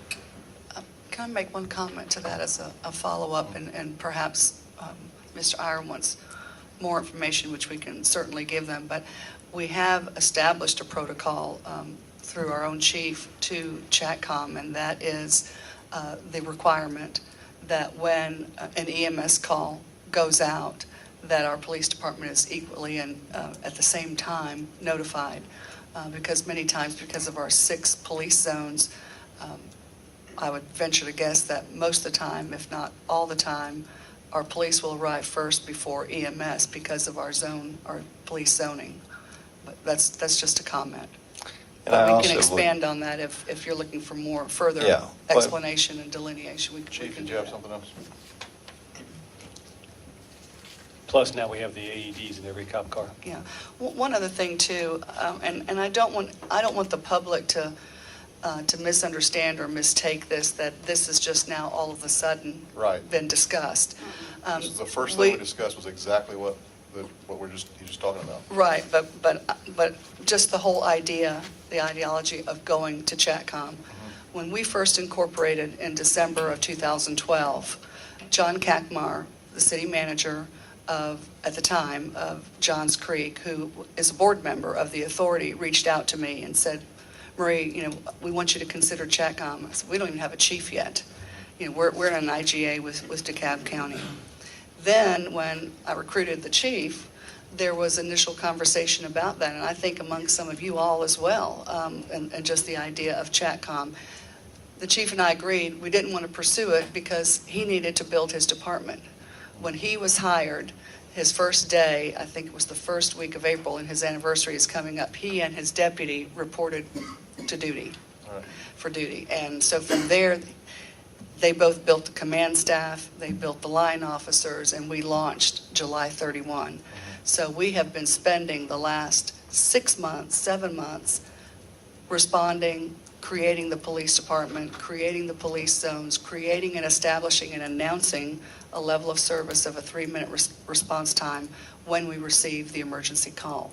So I just don't want the public to misunderstand that this has just now become something of late to us, that we've just now started talking about it. It's been talked about, discussed in some form or some shape or fashion since December of 2012. Well, that's right, and all of us have toured the Yes, facility and had a chance to really watch it in operation, interviewed the staff over there, and I think all of us have had a chance to talk over the last year with the chief in an ongoing way. I appreciate the fact that the chief has had quite an experience with emergency call centers and is able to share his experience there. I'll let you speak. And if I could, just to address some of Councilman Iyer's concerns, it isn't just the police officers. I mean, they're very important, and we do receive a lot of complaints. But we're also getting complaints from the residents with the delays. And I could read a couple excerpts from it. Here's one. Lady called in panic on Thursday night because her alarm was going off in the basement area. And these are just some of the numerous complaints we got. Her husband was out of town. Upon arrival, all was okay, but she told me a previous incident earlier that day when her alarm went off suddenly. She called 911 for the police. She said it took them 25 minutes to show up. I told her how surprised it was with our 3-minute response time goal. And then she told him that the person that wrote this, it wasn't the Brookhaven police that showed up, it was the CAB police. So they sent the wrong police department to a location within Brookhaven. And this person says, it concerns me greatly. What if it was a life-threatening situation for one of our residents? Our police force obviously would have responded much quicker than 25 minutes. This could have been serious consequences. And it went on and on. There was another one where I mentioned earlier, we had the alarm. A person was sitting at a Haven. His alarm company called up. He responded to his house because there was a burglar alarm at his house. And I got an email the next morning saying it took your officers 40 minutes to get to my house. Well, before I could even check into it, this person called up and says they checked into it and says we responded within 3 minutes. It took 40 minutes or over 30 minutes for the cab to actually dispatch it. The alarm company called up the cab dispatch twice, and then this person actually called up the cab. I think it was 10 minutes to 10. The alarm came in at 9:30. We showed up at 10:06, I believe. We weren't dispatched till 10:03. So there's a bunch of instances like somebody that. who, they called to CAB 911, they got no answer, and they went to our website and got our They got our police non-emergency number. That's one of them that I was looking for. And the police came based on not the 911, but just our number we have on our website for emergencies. For non-emergencies. Right, for non-emergencies. Yeah, they left a message and we had an officer show up the next morning. Just recently, as I mentioned, we had T-Mobile had a smash and grab. The alarm company for T-Mobile tried 3 times to get through 911, referenced the alarm in the break-in. It took a total of 4 minutes for them to answer, and then we got there within a minute, but the suspects were gone already. And Chief, just remind me again, the Chatcom guarantee has, or at least their response time or pickup, they're required to pick up the phone within how many? Was it, Joe, 10 seconds? 10 seconds, 90% Not time. 10 seconds, within 10 seconds, in the 90% of agreement, the yes. time, otherwise the financial penalties. What is the agreement we have with the CAB as far as their metrics? There are none. Agreement. We don't have an agreement. No, our IGA is that they perform 911 emergency services for us, All right. I'd like to, which they have not yet signed. I'd like to go ahead and make a motion for approval of the IGA for the provision of 911 emergency communication services between the City of Brookhaven, Georgia, and the Chattahoochee River 911 Authority. I second. Any discussion? Yeah, just to Jim's point, real quick. Jim, I think, we could study this on and on and on. I think when it comes down to it, is the point I tried to make earlier, is we have a situation that currently is putting our police force at extreme risk. And our residents. And our residents, yes. Thank you. And I think the problem is inherent, and I hate to say this, but with the system as it exists right now at DeKalb County, I think the management of that is good. I think the people they have working for them is where their challenge comes from, and that's been expressed to me by people at DeKalb County directly. So when we look at EMS, with a 10-second response time, 90% of the time, I still think that if we're having a problem with EMS, it's at the core, which is going to be the same problem that we're experiencing as the police. So we can continue to study this. I think it's time for a judgment call on this, and to me, that's the basis of my judgment call on it. It certainly is not in keeping with my philosophy of wanting to be as collaborative as I can in my decisions with DeKalb County. It pains me, as I said previously, to be moving in this direction to make this type of decision. But I don't think there is much of an option here at this point. I'd like to just clarify something with the chief. It's my understanding that we are satisfied with the one button called transfer. We are not looking for a CAD to CAD fix like Dunwoody has. Is that correct? That's correct. Okay, so let's not, so the idea of putting in language or something that goes Well, the for language that- line would still come into play if somebody called up that didn't speak. No, she's talking about language in the contract. No, language in the contract. So, I mean, what we're voting for is that on the fire side and the ambulance side, we're looking for the one button called transfer, which the chief has assured us is a national standard, and you're satisfied with that, even though the caller probably has to repeat twice their information. Is that correct? Right. Sometimes they would, and sometimes they possibly wouldn't. Okay. You know, and the nice thing is that Chatcom, with their answering agreement, if they answer within 10 seconds, if there's an EMD call, they're going to be providing that EMD information to assist. What is EMD?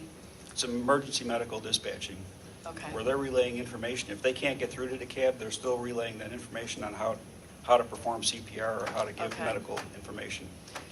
Well, Joe, then maybe you know the answer to this. Can we expect in the next 5 years or so that there might be a fix system-wide that changes this at all? You know, again, the CAD-to-CAD interface development, I can't tell you where it stands. I know that we had advertised for final testing, and that testing stopped because of problems and errors there were in the development. And I've not seen anything from anyone since that point to indicate when testing would resume or how those issues that were raised and were identified will be addressed in the development. So I just don't know where that is. And certainly, as I said, we have worked tirelessly with Dunwoody and DeKalb. And had it gone better, it probably would be implemented. And there might even be a way to include Brookhaven in the implementation of that.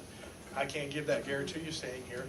And I just wanted to make a note that the agreement that you're voting on is the same agreement that actually exists right now with Dunwoody.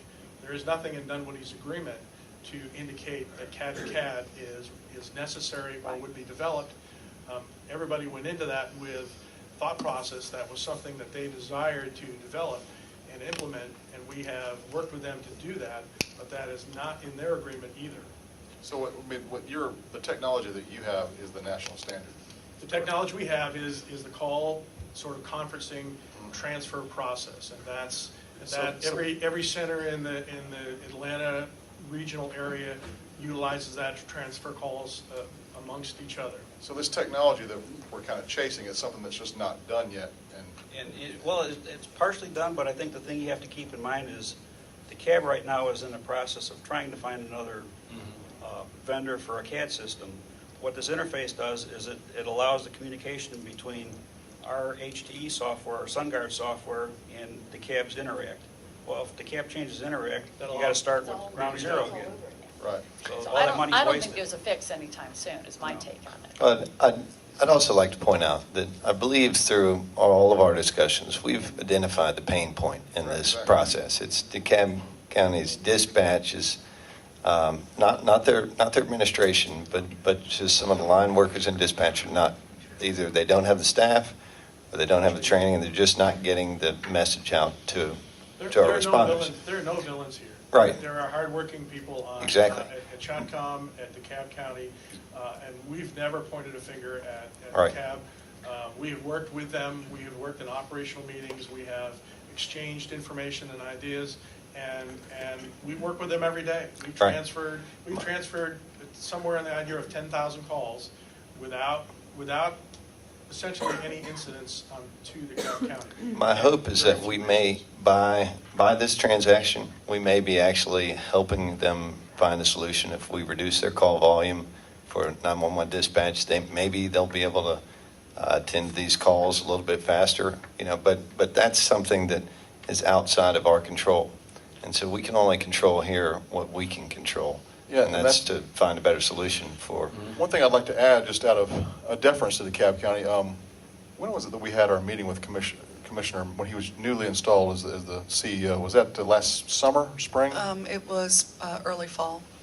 So it was September. Okay. Sometime around then. September, we met with Commissioner May, and he asked me directly, did Brookhaven have any designs on transferring over any more services, like, because there were rumors about fire or anything else. And I said, we have no intention of transferring any other services right now. The sanitation was another thing that came up, because I said, no, I think our people are happy with sanitation. I said, the only possible prospect we have next year of possibly transferring it over is the 911 service. So I informed Commissioner May. He appreciated that I told him that we didn't have a firm plan at that time to do this, but I informed DeKalb County, the CEO, 6 months ago that this was something that we would be considering doing.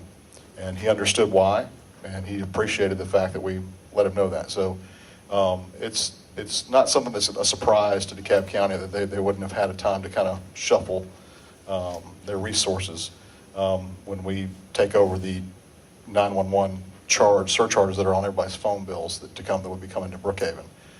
So they've been aware of this, and it's just something, Chief, I appreciate your information about this. Again, Joe, you remember the first meeting we had? That I brought up that one area that's sometimes people think it's a bigger problem than it really is. It's there, and I know we'll do the best we can to deal with it. And one thing I would point out, and that one call that we had played for us by Councilman Ross last month or in January, the Dunwoody Police, I don't know if it was their policy at the time to send a police officer on EMS fire dispatches.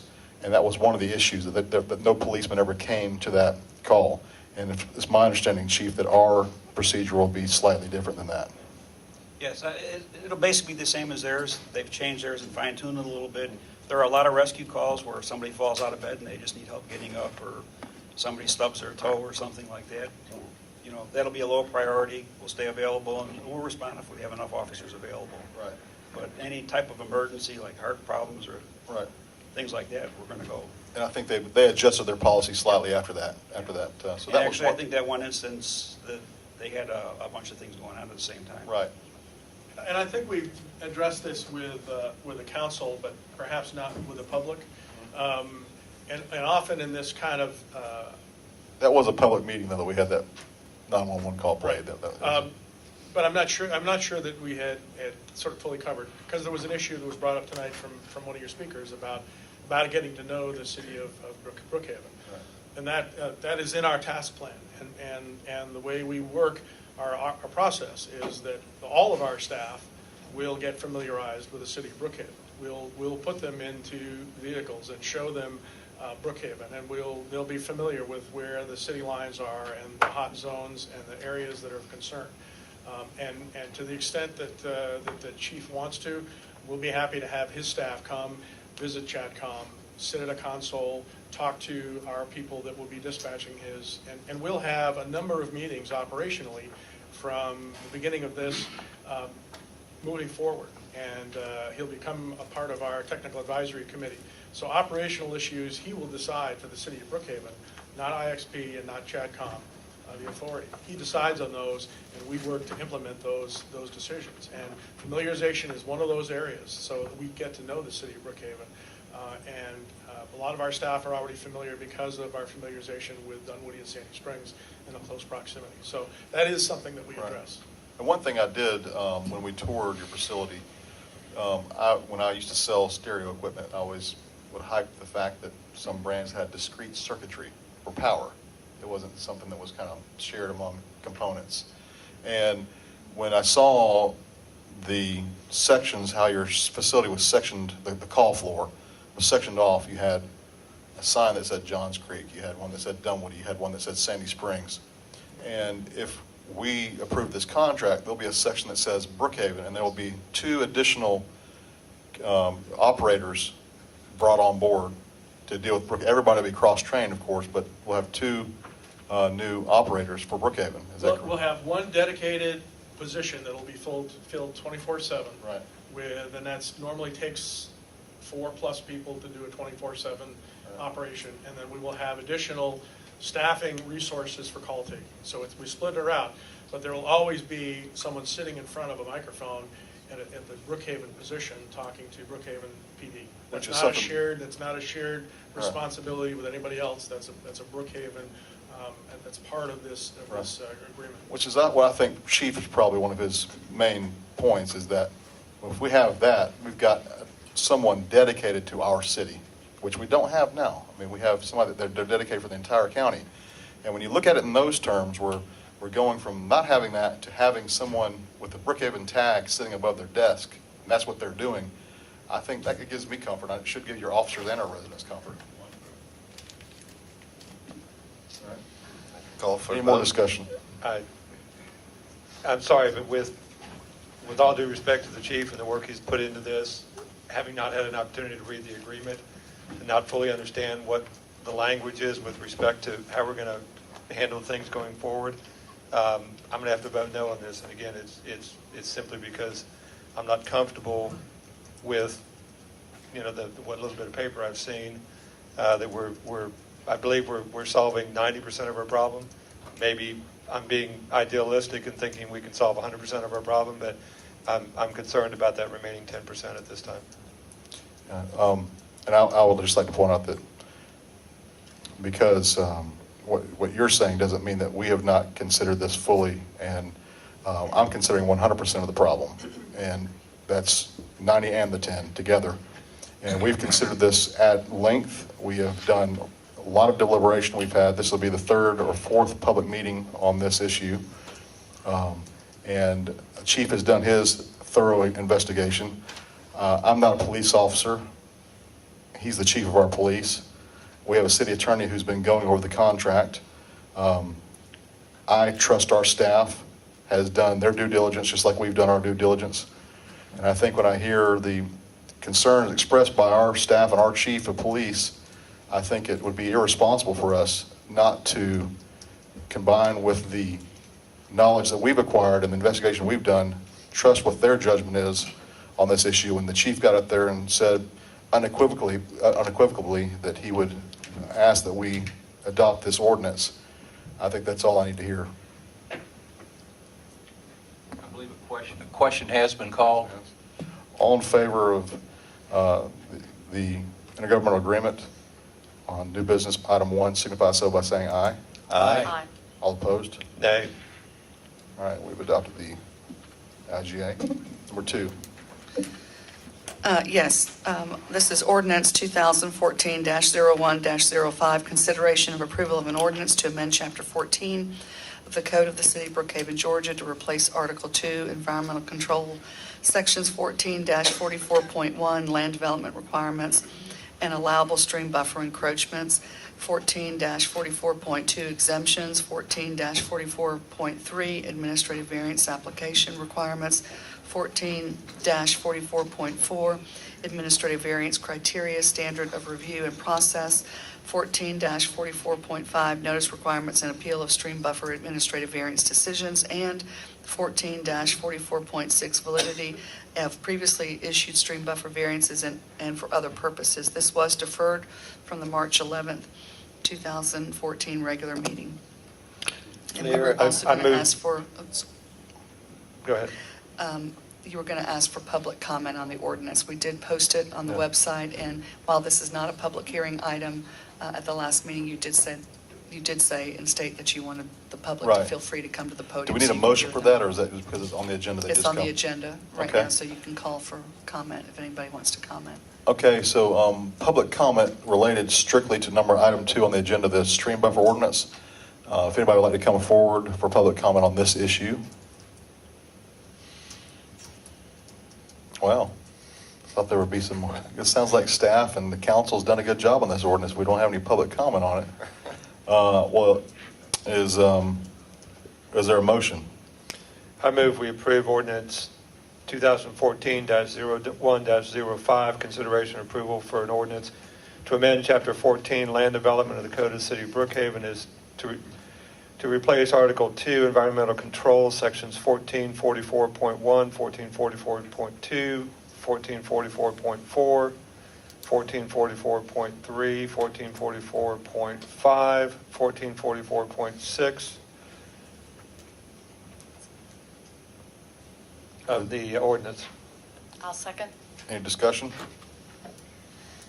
I'd just like to say, want to commend our Community Development Department for gathering the input of the people and the professionals in this, and I also would really like to commend all of the council for their hard work on this, in particular Councilman Iyer, who really went through this with a fine tooth and I think came up with a great ordinance. I think we also have to extend thanks to a lot of the people in the public sector that came to the forefront and really stepped up and gave some phenomenal input, and it was of true value.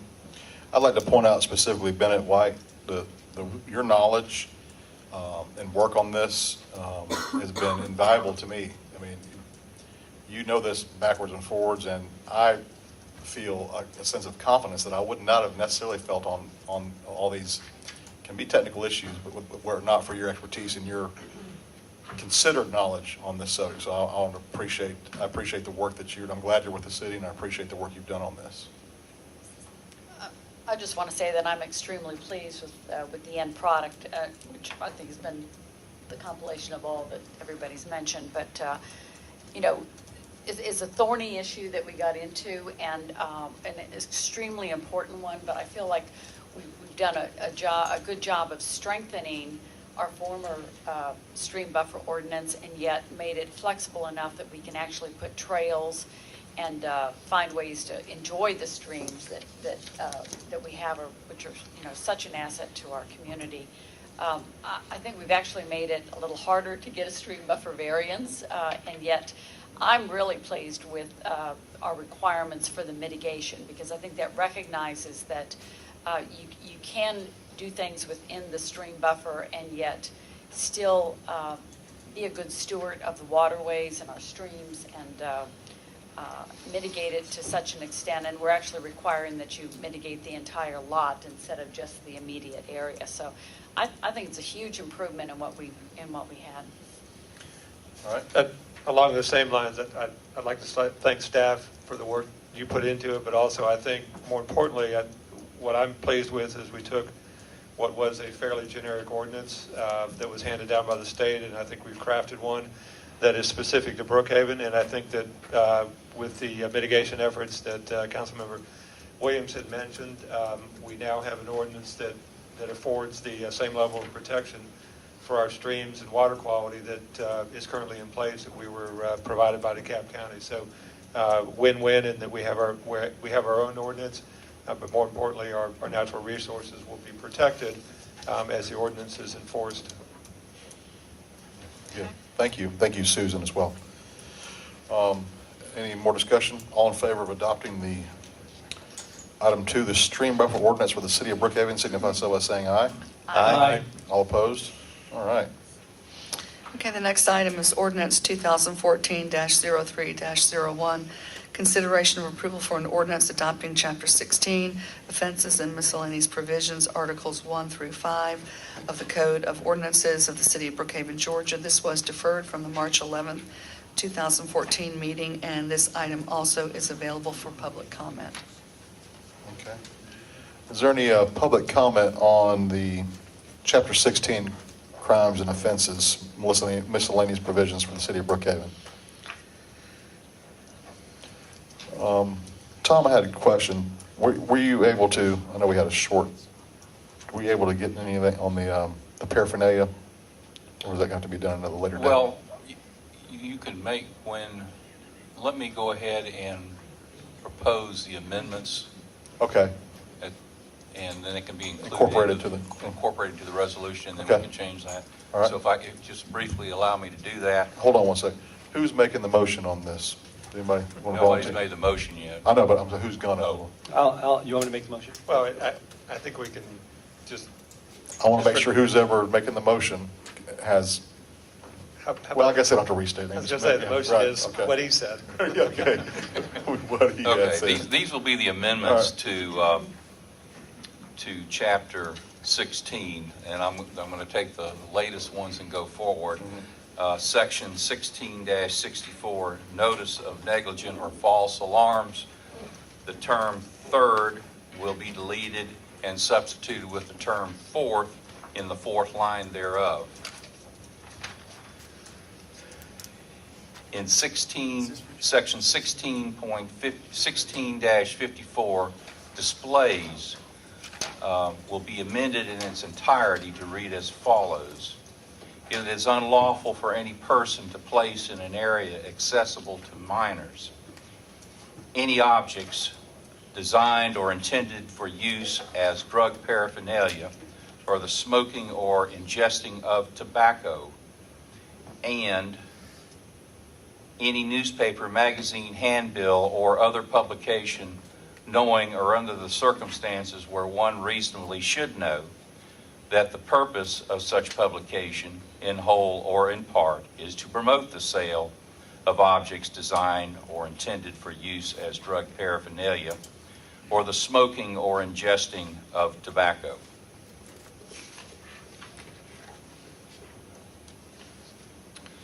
Section 16-33 relating to moving household goods at night. In the last line thereof, the time 10 o'clock p.m. will be there'll be the time 8 o'clock p.m. will be substituted for the time 10 o'clock p.m. 9 o'clock. No. 9 o'clock. May I repeat that? Yes. I meant to say, the time 9 o'clock p.m. will be substituted for the time 10 o'clock p.m. All right. With respect to section -21, the word in subsection B. 1621? I'm sorry, 1621, subsection B. The word "and" will be inserted between the words "city parks" and "green spaces." Further, in section 16-21, subsection D will be deleted in its entirety, and in substitution, therefore, will be the words "intentionally deleted." And then finally, with regard to the code of fines, the motion would also include that the Article 2 of Trials and Judgments of the Municipal Court relating to violations would be amended to add an additional fine for false alarms, where within any 12 calendar months, the fourth false alarm will be subject to a fine of $50. The fifth false alarm will be subject to a fine of $75. The sixth false alarm will be subject to a fine of $100. And any false alarm thereafter will be $200 each. Those are the amendments that we discussed. Is there a motion? Yes. I'll go ahead and make a motion to accept new business .3 ordinance 2014-03-01, consideration of approval for ordinance adopting Chapter 16, offenses and miscellaneous provisions, Articles 1 through 5 of the Code of Ordinances of the City of Brookhaven, Georgia, with duly noted amendments by our esteemed attorney. Incorporating by reference the amendments offered by our attorney. Seconded? Any discussion? All in favor of adopting the ordinance with the amendments as stated, signify so by saying aye. Aye. All opposed? Just want to note for the record, too, that you notice I'm having to share my paper binder here again. That's because Councilman Madison's technology has failed him miserably one more time. And he is without a paper copy of the agenda or the packet, so. After 7 hours of sitting in this dais, my iPad died. That's what happens. There you go. There's your backup. All right. New dais needs charging plugs. I'll tell Brad, that's a good idea. With a little coin meter. Coin meter. All right. Number 4. This is a resolution 2014-03-01, consideration of entering into an agreement with Todd Fisher, Joyce Gurman, Todd Verino, Larry Cook, and Maxine Robinson. Is there a motion on the floor? I move we approve, and here it says resolution 1308. I'm sorry, what was the number again? 2014-03-01. Point number 4. Number 4 on the Item agenda. 4. Number 4 on the agenda. Yeah, but it's resolution number, okay. 2014-06. Okay, I'm sorry. Yeah. Let me start over. I move we approve resolution 2014-03-01, consideration of entering into agreement with Todd Fisher, Joyce Gurman, Todd Verino, Larry Cook, and Maxine Robinson. Is there a second? I second. Is there any discussion? No discussion? Just want to say I'm glad this issue has been resolved. Thank you, Ms. Dunleavy, and thank you to the residents who are involved in this issue. And thank you to council. We've got a new rule sign back there, Ronnie. You need to read it, please. All in favor of adopting the resolution, signify so by saying aye. Aye. All opposed? All right, the resolution is passed. All right, item number 5 is an ordinance 2014-03-02, consideration by members of the City Council to introduce a proposed ordinance to rezone 2808 Ashford Road from R85 to R100. This will be placed on the Planning Commission's agenda May the 7th, and will then return and be heard by the City Council May the 27th. I move we approve ordinance 2000. Excuse me, as we discussed in the work We don't need an ordinance. this is not an ordinance, but you are introducing a proposed ordinance under the zoning ordinance. And what I have in front of you is the introduction of a proposed ordinance. Tom, I'm just thinking, well, for the public record, you might want Yeah, to can take you- the microphone. Yeah, either one. You can stand at the podium. Daniel, you can go get the stuff and hand it out if you want. All right, it's pursuant to Section 27-81 of the City of Brookhaven Code of Ordinances. The undersigned members of the City Council of the City of Brookhaven hereby introduce a proposed ordinance in the form attached here as Exhibit A. The Director of the Department of Community Development is requested to submit the proposed ordinance to the Planning Commission for public hearing and recommendation, thereafter to the City Council for further hearing and vote, all pursuant to the requirements of Chapter 27 of the Code. This 25th day of March 2014, the ordinance specifically relates to the rezoning of the property now owned by C. Maxine Robinson, located at 2808 Ashford Road, and proposing an ordinance that it be rezoned from R85 to R100. And this is something we just signed, correct? Okay.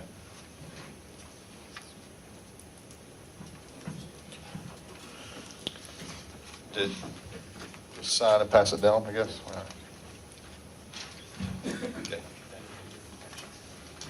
And for the record, Ms. Dunleavy has given me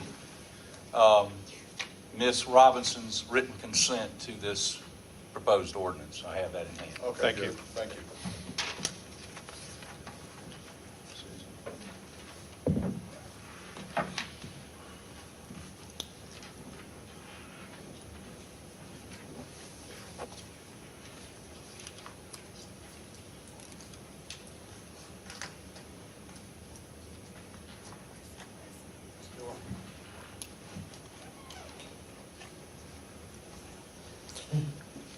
Is there a point where I'll sign that document once we, Susan? As soon as we adjourn the meeting, I have the settlement agreement. Okay. For you and to sign as well. as I didn't feel left out. I just. Oh, absolutely not. I didn't want anybody to read You're in the going to fact get that I writer's didn't sign. cramp from it. Yeah. Okay. I just didn't want anybody to think I was skipping it on purpose. Number 5. So that's all we have to do with that one, just sign that. All right, number 5? No, I'm sorry, number 6. Number 6 is a resolution 2014-03-02, consideration of adopting administrative confirmation procedures for Ashford Park in connection with applications for permit for land development or construction. Okay. Is there a motion? Jim? I move we approve Resolution 2014-03-02, consideration of adopting administrative confirmation procedures for Ashford Park in connection with applications for permits for land development or construction. Is there a second? Second. Any discussion? I guess I'm just curious, we had discussions, we went back and forth between citywide and Ashford Park-wide, and at some point in that discussion asked the question, are we going to do anything citywide? Are we going to do it any different citywide than we're going to do in Ashford Park going forward. No, the only thing that's different is the confirmation of the zoning of the subject property, which is seeking the permit, and then the contiguous properties on either side of the subject property to confirm their zoning. So regardless of the settlement agreement, we're not going to ask other properties in the city outside of Ashford Park to provide that confirmation? No, not according to the settlement agreement. We're going through our own internal procedures already, verifying and then checking through the audit information that Pond has been able to provide to us, and then our own work going through the many files that we've received from DeKalb County. Yeah, I think that the main point that we need to convey is that in absence of this settlement agreement, or regardless of the settlement agreement, the city is embarked upon, already has embarked upon confirming every parcel when it comes to this issue. That all of the data that we've gotten from DeKalb County, the ongoing investigation that Pond is going through parcel by parcel, all of that certification is being done for every application that comes into the city of Brookhaven. I guess my concern is that we've chosen to place an additional burden on only certain members of our community with respect to their permitting, and we've chosen not to place that same burden on others, and I just think that is, I'm disappointed that we elected to go that route. If I just, and I appreciate what you're saying, Councilman Iyer, but this was I guess the product of the settlement agreement as far as what's precipitating this resolution. And I don't see where the discussion necessarily leads to having the resolution for purposes of this settlement be any different than what is in the settlement agreement. I don't disagree, but we did have an opportunity to accept it citywide. We chose not to, and I'm disappointed that we did not. I'm also disappointed, we'll just lay it out there, I'm also disappointed that I had to learn that we filed suit against, We did not file suit. We filed legal action, excuse me, against, that we filed legal action, period. Big Call it difference. what you, may I finish, please? Call it what you want. We filed legal action, had to read about it on the Brookhaven Post Monday morning. I'm very disappointed that we were not advised of the course of action that was being taken with respect to the settlement and with respect to this agreement. I think that's unconscionable that we were left out of the loop on this, and I hope in the future we do a better job of informing the council as to what is going on with respect to suits that are being filed by the city of Brookhaven. Again, I'll just say that when you use the term suits, it can be deceiving. We can slice and dice it as we want. Well, I mean, it's words mean things. We Where a lawsuit is a lawsuit. We did something at the courthouse that city council was not made aware of. Yeah, I didn't know all the, being a lawyer, I didn't even know all the legal machinations that would be going on that last day. I just know that negotiations took place on, I guess it was Wednesday and Thursday, and they were ongoing, and I trusted our legal counsel to do whatever needed to be done to make sure that the settlement that we all wanted happened, and I think we were running up on a 30-day deadline on that Friday, and things were filed in order to protect, let's protect the citizens and protect the city. And I don't disagree. All right. But, there's this thing called the internet where we all can be informed in reasonably short order of actions that are taken. I don't disagree that we're running up on deadlines on all those things. My disappointment is with the fact that we had to hear about this secondhand, and I'm being asked by residents what's going on. Because as soon as it was filed, it was public record. People knew about it.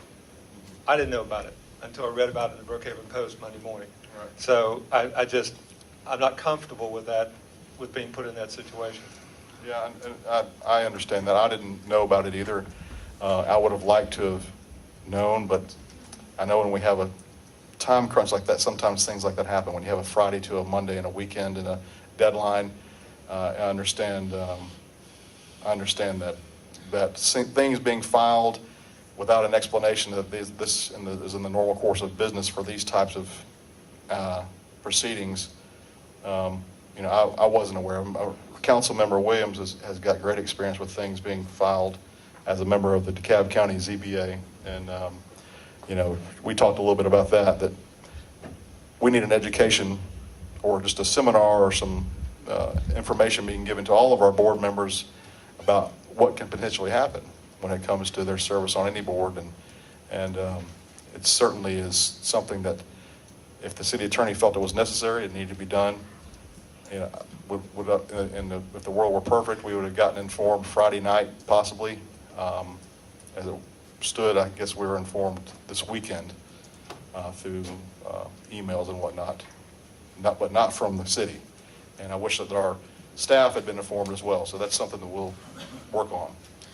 If I may, I have no comment other than I will accept responsibility for what took place. Thank you.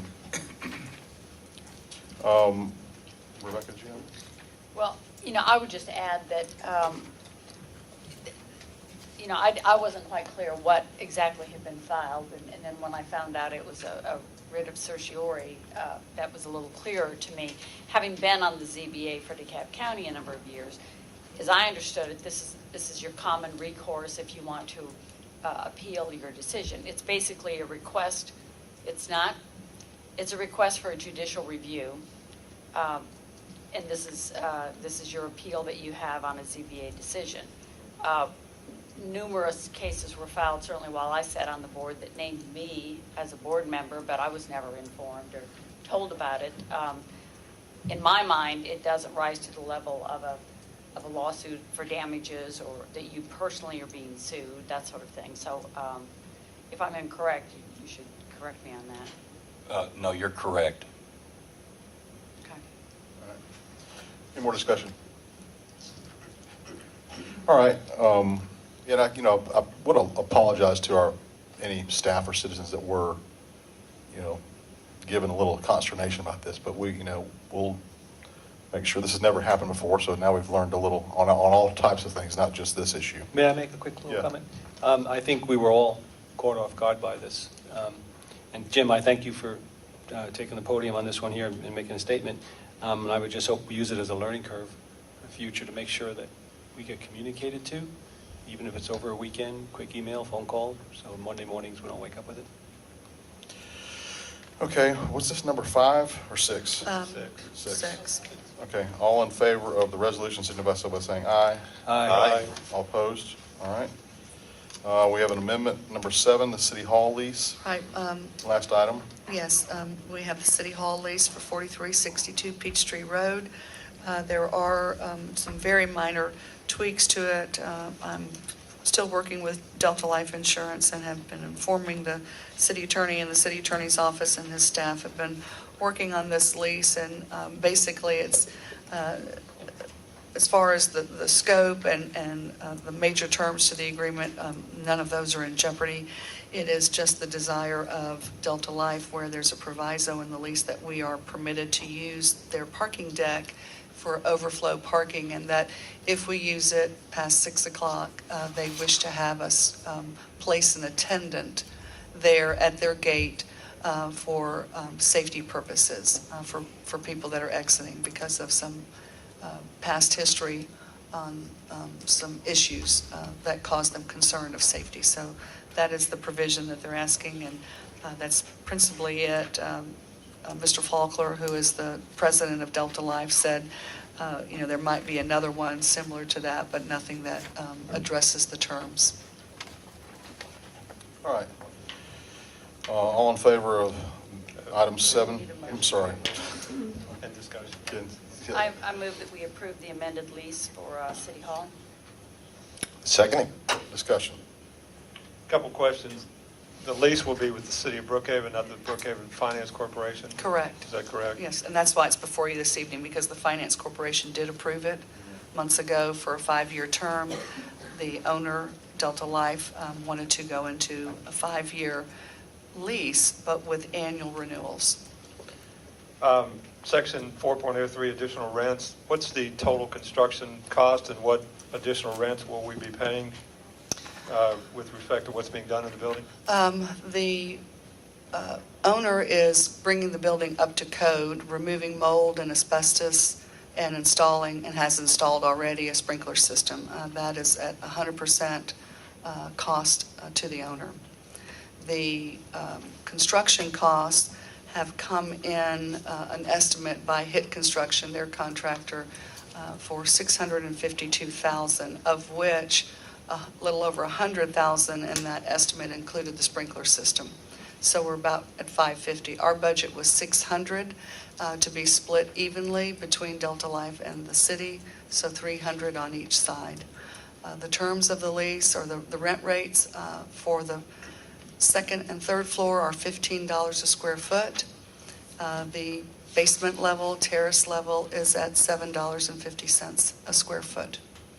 We are permitted to sublease with the permission of the owner. I've talked with the owner regarding the incubator center, and they are in full agreement of that. How is the $300,000? Is that over the first year of the lease, or over the term, or what? How is that being allocated to the additional rent? In working with one of the attorneys in Tom's office, Keith Jernigan, we're looking at that as a payment up front. At our first month of each year of the term of the lease is free, so it's free rent for 30 days. And then what we're doing is either, we're working that out with Delta Life right now, either a lump sum payment up front in addition to our monthly lease rate, which would be for May. They said that they're not in a hurry for the funds, that we could take as long as we want. We could prorate it over 12 months or 3 months. Our plan is, and I've discussed with our finance officer, that we can pay that up front. Thank you. As I understand it, this is a one-year term with 5 1-year renewals. 1-year renewals, Correct. total of 6 years, and Correct. there was discussion about the owner possibly raising the building at some Correct. time during the lease. Are we going to insert language about notice to the tenant of, say, up to a year for if the owner elects to do that sometime during the term of the lease? I'm sorry, after a year, Another- there's a notice of 180 days in there. But it No, I think he's discussing the question of the landlord raising the building. Right, well, I've discussed that Their with you notice to all. us. Yeah, their notice to us. I mean, it seems like there should be some language so we get notice if they choose not to extend the lease at some point during the... We can insert that we would want at least a year notice. And I'm sure that we'll be able to get that. This was a comment, and I mentioned this to you all early on, even in our discussions when you were sitting as the Finance Corporation, that it was the desire of the owner of the property that they had redevelopment desires for the entire tract. And for the Delta Life building, they're making a great investment in renovating that building and expanding it and bringing in other businesses under the umbrella of Delta Life. And there's about 4 other insurance companies that they own under the Delta Life umbrella. So they've made quite an investment. There are some low-rise buildings on that property already. I think one is 1 story, and there's another. It goes right up to Oglethorpe University. So there is the desire to look at the opportunity for redevelopment and a plan. Hilton Howell discussed that with me, which I shared with all of you. Does he have a date certain? No. He said probably within a 5-year period. It could be 4 years, but certainly we can put that into the lease. I don't think there'll be a problem at all. All right, thank you. We may want to move out sooner than they'd like us to leave, if we're going to be That's looking great, for a yeah, permanent exactly, permanent place. yeah. So I'm sure he's going to want it to work both ways. I hope we're in that position, exactly. Well, So- after we get settled and unpacked, I think we'll start looking. Thank you. Okay. All in favor of item 7, signify so by saying aye. Aye. Aye. What? Oh, that was like a drunken sailor. Wait a minute. Can we wake up then? All in favor of adopting the resolution number 7? Is it a resolution or an ordinance? Agreement. Agreement. Item 7, signify so by saying aye. Aye. All opposed? All right. Other business?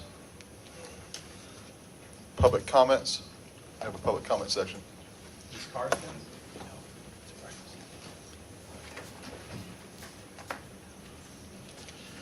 Terrell Karsten, speaking as a private citizen only.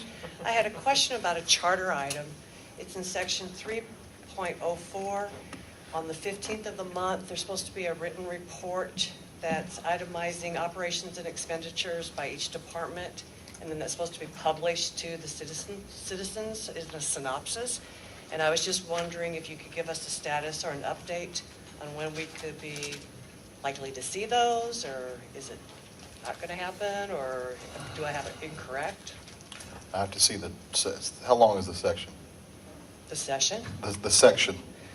It's part of our charter. I know, but how long? I can answer that Okay. quickly. We are producing those reports. You're receiving them. The finance officer is preparing those financial statements. We're also converting to the new Tyler software. You are getting them. You're even getting levels of detail of potholes, et cetera, being fixed. That information is available, and if Tara would like to request that, she certainly can through the city clerk's office. But I think according to the charter, it's supposed to be made public Okay. without a request. Okay, well, we can put that on the website. Yeah, I think it would be a great thing. We should work with the staff to, refine it so that it's a manageable Yes. bit of information. Right. And then put that up on our website monthly, just like our agendas. Sure. I think it'd be great. Great. I appreciate Is that it. it? Thank you. You have another minute and a half. It's another charter question. No, she won't. Under section 3-13, it says that y'all were to adopt a pay plan, a position classification and a pay plan. And it's a said plan, it may help all employees, may apply to all employees of the city of Brookhaven and any of its agencies and offices. When a pay plan has been adopted by the city council, neither the city council nor the city manager shall increase or decrease the salaries of individual employees except in conformity with such pay plan. And I've been to a lot of these meetings. I've watched all the videos. Correct me again if I'm wrong here, but I haven't seen an adoption or a city council approval of a pay plan. And the status on that, please. When is is there a timeline on that? It's just part of the charter. Right. I know, I'm just saying, is they adopt a pay plan within the first 5 years or first 2 years, 1 year? It doesn't See, if I had my iPad, I could pull the charter up for you in a second. I can address that Yes, if okay, you'd I'm sorry, like, go ahead. please. Yes. When we were going through budget adoptions, the 3 of them that we did in this last year, and the last one, which was for the adoption of 2014, there was a lot of discussion amongst all of you when we were meeting with you, reviewing the budget. Mr. Gebbia was leading the effort and initiative on that regarding a wage and salary survey, a pay plan. We talked at great length over at Oglethorpe at Lumpton Hall when we were talking about what the merit or the pay increases would be, and there was a split vote on that. And so we did come up with that. But what that did was put into motion, what Mr. Gebbia was seeking, and that was a formal pay plan and how that's incentivized and what we're doing. So it is my plan to conduct a wage and salary survey. I've already had many discussions with our HR director, Rick Stone. We plan to put that in motion. We're going to bring in an outside consulting firm to do that. There's no money in the budget right now assigned to do that, so my plan was to address that with you at mid-year budget adjustment. So we've been working on a plan, we just haven't implemented it yet. Correct. Oh, absolutely. Right. We're going through job descriptions. I mean, we've been, we've worked on that with the police department, and so it's across the board. And remember, it's certainly for employees, but we're also looking at contracts. Right. And while we look at those contracts, we're also looking at similarities and the comps there on actually the salaries for those positions as well that are being assigned to the city. Yeah, I just want to thank Councilman Gebbia for all his work on that over the past 6 to 8 months. Appreciate it. It's been very helpful when it comes to that. Thank you. Uh-huh. Corey Self.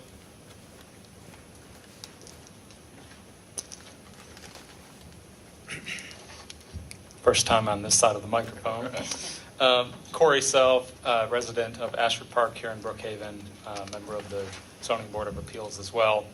Wanted to just kind of speak my mind a little bit tonight in regards to some of the items that I've heard. I don't make it to many of these meetings, but I have watched several of them, and I appreciate the comment that was just disclosed, that the council did not know about the legal action, I won't call it a lawsuit, the legal action that was filed last Friday. Being named in that legal action, I was a little disheartened that no one from the council or the staff had notified any member of the ZBA that we were being named in a legal action. So I'm encouraged to hear that you all also didn't know. I don't feel quite as out of the loop. I do not believe that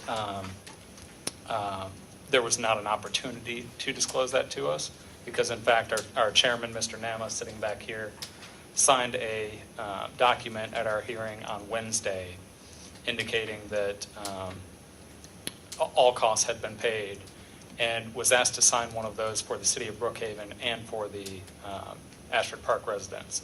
I believe that would have been the appropriate time for legal counsel to inform us that we would be named in a legal action that would be filed 2 days later.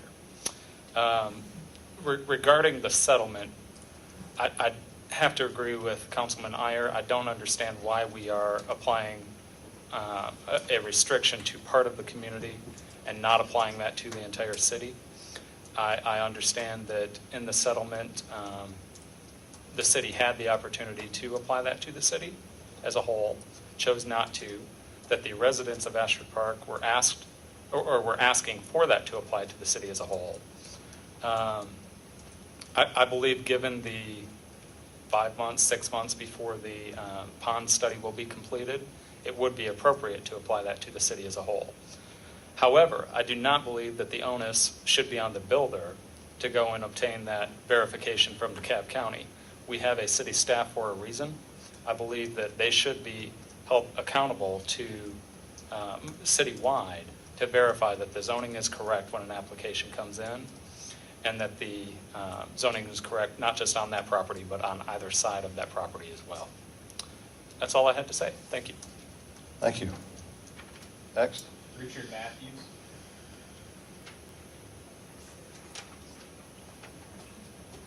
To continue his comment, reference agenda item 5, when y'all's campaign was run, each of you, the number one thing you stressed was transparency of government, and here we sit with a black shadow just within yourself on the filing of legal action without some of your board members, including your mayor, not knowing it is just totally uncalled for. To make that restrictive to one neighborhood, all you're doing is opening up your agenda that when there's rezoning issues in other neighborhoods, which is fixing to come up on the very street that I live on, then you're just asking for the community to have to come back to you and drag it through here, where if both property owners adjoining the property adjoining the property of the property being applied for rezoning, if they've agreed to it, a lot of your battles would go away and you could go and do more important functions. But I will never understand, as long as I live, how your own attorney can file a document tying y'all to a legal action and tying a neighborhood to a legal action and you not know it. That is totally, just completely out of order. Thank you. Nothing else? All right, that's the end of public comment. There are no more comments.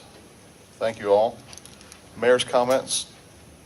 Again, I have a head cold, so if I've seemed a little out of it tonight, I apologize. Just to address some of what we heard a minute ago, the settlement we arrived to came about as a result of negotiations, and you have to try to keep negotiations. That's not the most transparent process, because in order to get sides to agree, you have to have confidentiality with both sides. And what residents ask for inside negotiations of on a legal settlement agreement are really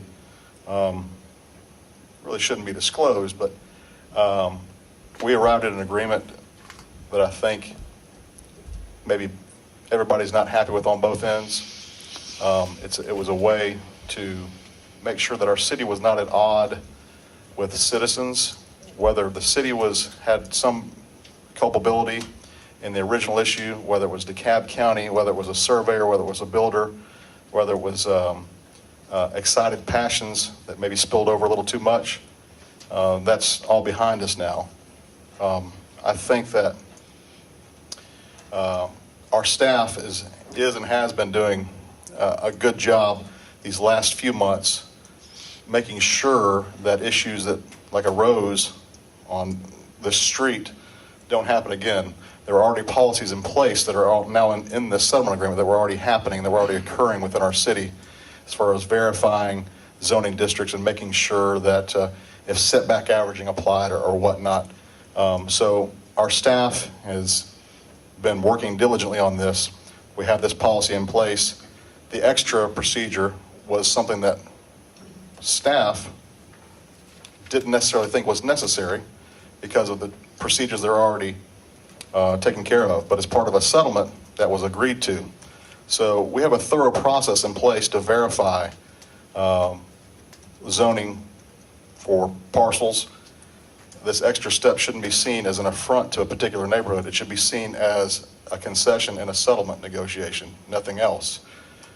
We are confident that our staff can protect the entire city when it comes to zoning and the authenticity or the integrity of the maps that we have and what we're getting from DeKalb County. So our staff is already taking those steps, have been working on them. The concession and a settlement agreement shouldn't be seen as something that was done to a particular neighborhood to the exclusion of everybody else. We're treating the entire city the same, and our staff will be just as diligent in making sure that the maps that are submitted for building are vetted thoroughly, regardless of where you live in the city of Brookhaven. That's my comment on that. And again, as far as our boards not being informed and us not being informed on the machinations of legal actions that happened on Friday afternoon, Friday morning, whatever it was, City Attorney Curry has already stated that he'll accept responsibility for that. I understand some of the reasons why, and I'm not coming down hard on him because I know how it works in the legal world, and when you have deadlines coming up and you have to do things too quickly to protect interests of everybody involved, including those named. So again, we'll make sure that doesn't happen in that manner again. Hopefully we won't be under the gun and under pressure to get things done in that type of instance again. But I've instructed staff. City Manager Garrett has have something lined up to inform our boards about all aspects of legal issues that could come up in the future. I know that some of that's been relayed in education, but we want to make sure that everybody knows everything that could possibly happen to them if they're volunteering to serve on any board. So that won't ever happen again, and you can rest assured that it won't.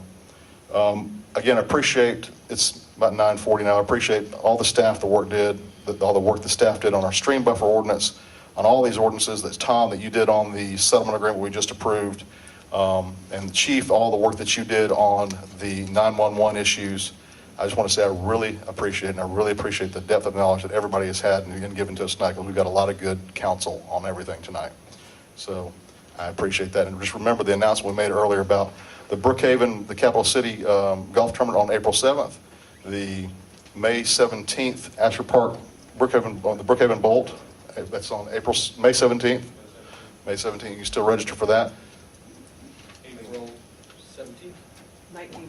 19th for the North Fork stream cleanup, which Carl said was very important for our push to get state grants, I think. For compliance. For compliance, all right. So thank you all. All right. Do we have a need? Yes, we do, I think, executive session. So we've got to adjourn, or we've got to have a motion. You need to call for the reason. Somebody needs to. I call for, we recess into executive session for both legal and administrative personnel topics. A second. Is there any discussion? I would like to take a 5-minute break before we go into executive, so I'm going to have to use the restroom. And also, we're going to come out and adjourn, right? Then we're going to come out and adjourn, so I don't know how long it'll take. What do you estimate? Mine's 10 minutes. 10, so maybe 20 minutes. I know we've said that before. We'll try to hold to it. All in favor of an executive session, signify so by saying aye. Aye. All opposed? All right, we're adjourned into executive session, and we'll come.